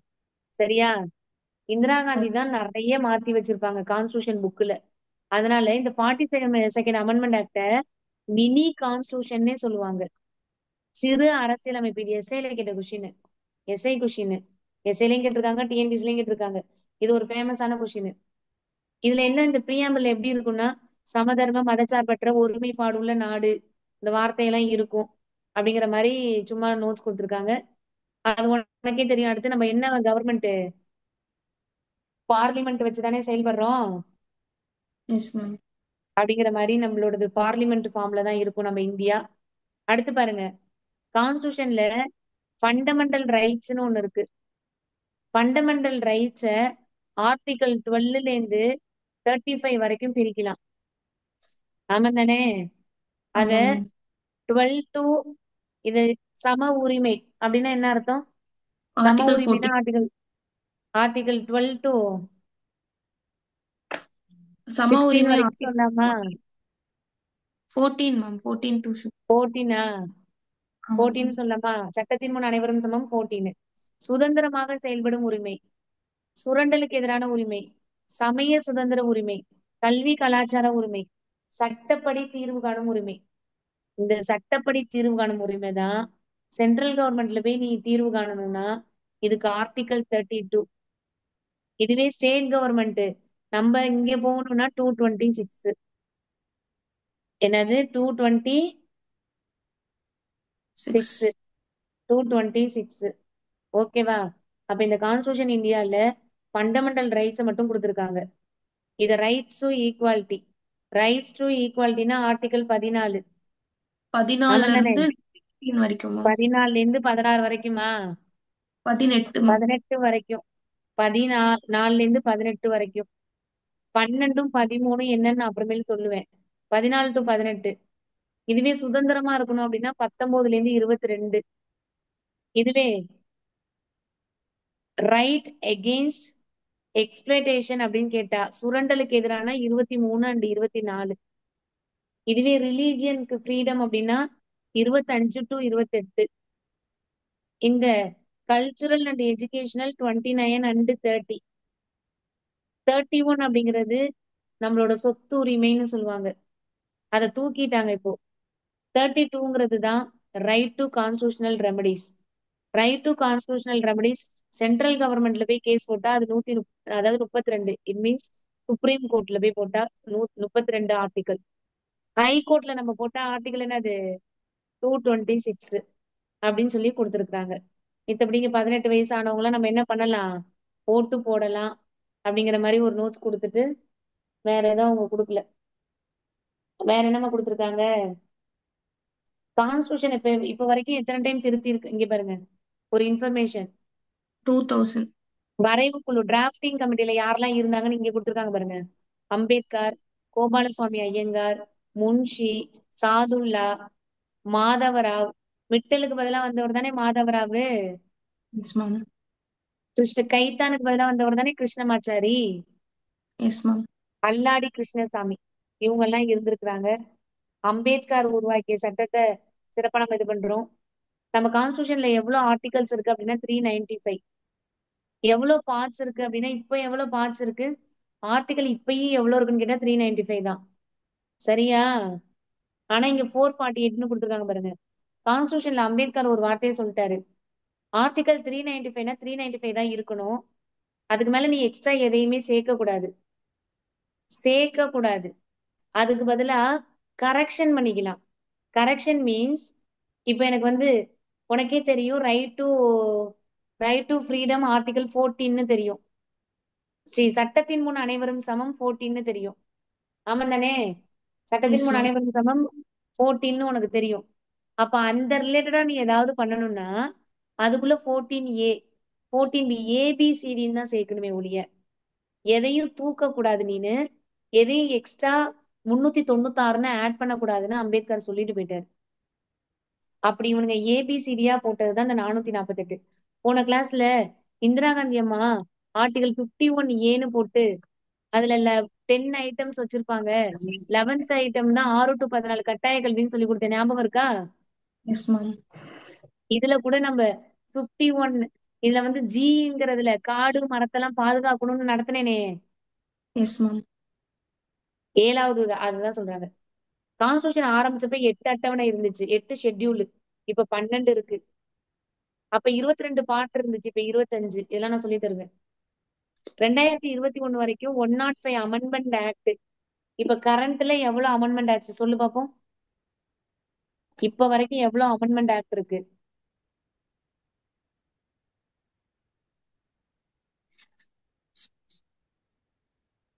இப்ப வரைக்கும் 106. இப்ப வரைக்கும் எவ்வளவு? 106. ஏன் போன குரூப் 4ல 98 ஆர்டிகல் 98 அமெண்ட்மெண்ட் ஆக்ட் கோஆபரேட்டிவ பத்தி கேட்டிருந்தாங்கல்ல போன குரூப் 4ல. Yes ma'am. அமெண்ட்மெண்ட் ஆக்ட பத்தி எல்லாம் தெரியணும். அடுத்து நம்மளோட கான்ஸ்டியூஷன் புக்கு ஹிந்தில ஒண்ணு இருக்கு, ஆங்கிலத்துல ஒண்ணு இருக்கு. இத ஹீலியம் கேஸ் நிரப்பப்பட்ட எங்க வச்சிருக்காங்க? பார்லிமெண்ட் லைப்ரரியில நூலகத்துல ஹீலியம் வாயு நிரப்பப்பட்ட பேழையில் வைத்து பாதுகாக்கப்பட்டுதான். அதாவது இங்க ஏதோ ஒரு அழிவு வந்தாலும் அது வந்து இந்த புக்கு மட்டும் அழியாம இருந்து இந்த மாதிரி ஆர்கியாலஜிக்கல் சர்வே ஆஃப் இந்தியா வந்து கண்டுபிடிச்சு நம்மளை பத்தி எல்லாம் தெரிஞ்சுக்கிறதுக்காக அப்படின்னு நினைச்சுக்கணும் நம்ம. அதுக்காக இது வந்து என்ன நிரப்பப்பட்ட இதுல வச்சிருக்காங்க, ஹீலியம் ஹீலியம். ஃபில் பண்ண இடத்துல வச்சிருக்காங்க அப்படின்னு இங்க அழகா சொல்லியிருக்காங்க. சோ இந்த பாடத்துல உள்ள கான்செப்ட் நடத்திட்டேன். எல்லாத்துக்குமே நல்லா புரிஞ்சுதா? Yes ma'am. என்ன நடத்தியிருக்கேன்? கான்ஸ்டியூஷன்ல அப்போ ஃபர்ஸ்ட் மொத்தம் எத்தனை மெம்பர்ஸ் இருந்தாங்க? த்ரீ 389. 389. 389. அதுல எத்தனை பேர் தான் சைன் பண்ணாங்க? 284. 284. ஆமா தானே? போன கிளாஸ்ல சொல்லி கொடுத்தல திருப்பூர் குமரன் யாருக்காக போய் செத்து போயிருப்பாரு? காந்திஜி. காந்திக்கு. 1932. திருப்பூர் குமரனுக்கு எப்ப போஸ்டல் போட்டிருப்பாங்க? 2004. 2004. ஆனா இப்ப ஒண்ணு கவனிச்சீங்களா பிரதீபா? நீங்க உங்களை நான் கொஸ்டின் கேட்பேங்கிறதுக்காகவே இப்ப கொஞ்சம் நல்லா படிக்கிறீங்களா இல்லையா? இல்ல மேம், நீங்க சொல்லி கொடுத்ததுதான். இல்ல இல்ல, நான் சொல்லி கொடுத்ததான் கொஞ்சம் சின்சியரா கேப்பா மானத்தை வாங்குவான்னு படிக்கிறீங்களான்னு கேக்குறேன். படிக்கிறேன் மேம். ஆமாவா இல்லையா அப்படி கேக்குறேன். இவ வேற படிக்கிறேன் மேம். நொய்யும்பா அப்படிங்கிற மாதிரி. இல்ல மேம், அப்படிலாம் இல்ல மேம். அப்பெல்லாம் என்ன திட்டக்கூடாது சரியா? அடுத்து ஓகே மேம். உங்களுக்கே தெரியும் ஏன் 1930 ஜனவரி 26 நம்ம ஜனவரி 26 எடுத்துக்கிட்டோம் அப்படின்னு ஒரு கான்செப்ட் தெரியும். 389 பேர் இருந்தாங்க. 284 பேர் தான் சைன் பண்ணாங்க. ரிவிஷன் பண்றேன். அதுல மொத்தம் 15 கேர்ள்ஸ் இருந்தாங்க. உறுப்பினர்கள் மொத்தம் 8 பேர் அம்பேத்கரோட சேர்த்து. ஆமாந்தானே? ஆமா மேம். சேர்க்காமனா 7. இதுக்கு வந்து அட்வைஸ் பண்றவர் யாரு? B.N. ராவு. இதை ஃபர்ஸ்ட் எழுத ஆரம்பிச்சது December 9, 1946. எழுதி முடிச்சது November 26, 1949. எழுதி முடிக்க 2 years 11 months 18 days. 2 years 11 months 18 days சொல்லுவாங்க. ஃபாதர் ஆஃப் கான்ஸ்டியூஷன், அரசியலமைப்பின் தந்தை அம்பேத்கர்னு சொல்றாங்க. நம்ம இந்த ஒரு 60 நாட்டுல இருந்து சர்ச் பண்ணி எடுத்திருப்போம். இதை எழுதுறதுக்கு மட்டுமே 64 லட்சம் ரூபாய் செலவாயிடுச்சு. ஓகேங்களா? 64 லட்சம் ரூபாய் செலவாயிடுச்சு அப்படிங்கிற மாதிரி ஒரு நோட்ஸ் கொடுத்திருக்காங்க. அப்ப December 9 சச்சிதானந்த சின்ஹா, December 11 ராஜேந்திர பிரசாத், December 13 நேரு பேசியிருப்பாரு. அததான் ப்ரீஆம்பிளா வச்சிருப்போம். அந்த ப்ரீஆம்பிள அக்செப்ட் பண்ணிக்கிட்டது January 22. நான் 10th புக்ல இருக்கும். இதெல்லாம் எக்ஸ்ட்ரா நோட்ஸா இங்கேயும் எழுதிக்கணும். அங்க சொல்லும் போது உனக்கு நல்லா காதுல வாங்குறதுக்கு நல்லா இருக்கும். நம்ம இந்தியால செயல்படுறது பார்லிமெண்ட், இங்க இப்ப செயல்படுறது சட்டமன்றம். சட்டமன்றம்னா இந்த லெஜிஸ்லேட்டிவ்னு சொல்லுவாங்க. ஓகேவா? அடுத்து ஒவ்வொரு குடிமகனுக்கும் வாக்களிக்கிற வயசு எவ்வளவு? 18. 18. சோ சும்மா ஃபண்டமெண்டல் ரைட்ஸ்னா என்னென்னு மட்டும்தான் கொடுத்துருக்காங்களே ஒழிய அதுக்கு ஆர்டிகல் எல்லாம் கொடுக்கல, நம்ம தான் சொல்லியிருக்கோம். தென் அந்த 8 மெம்பர்ஸ் யார் யாரு அதெல்லாம் நல்லா படிச்சுக்கணும். அப்புறம் ஆர்டிகல் எத்தனை, பார்ட்ஸ் எத்தனை, ஷெட்யூல் எத்தனை, ஆரம்பிச்சப்ப எத்தனை இருந்துச்சு, இப்ப எத்தனை இருக்கு, இப்ப கரண்டா எவ்வளவு அமெண்ட்மெண்ட்ஸ் ஆக்ட்ஸ் இருக்கு? 106.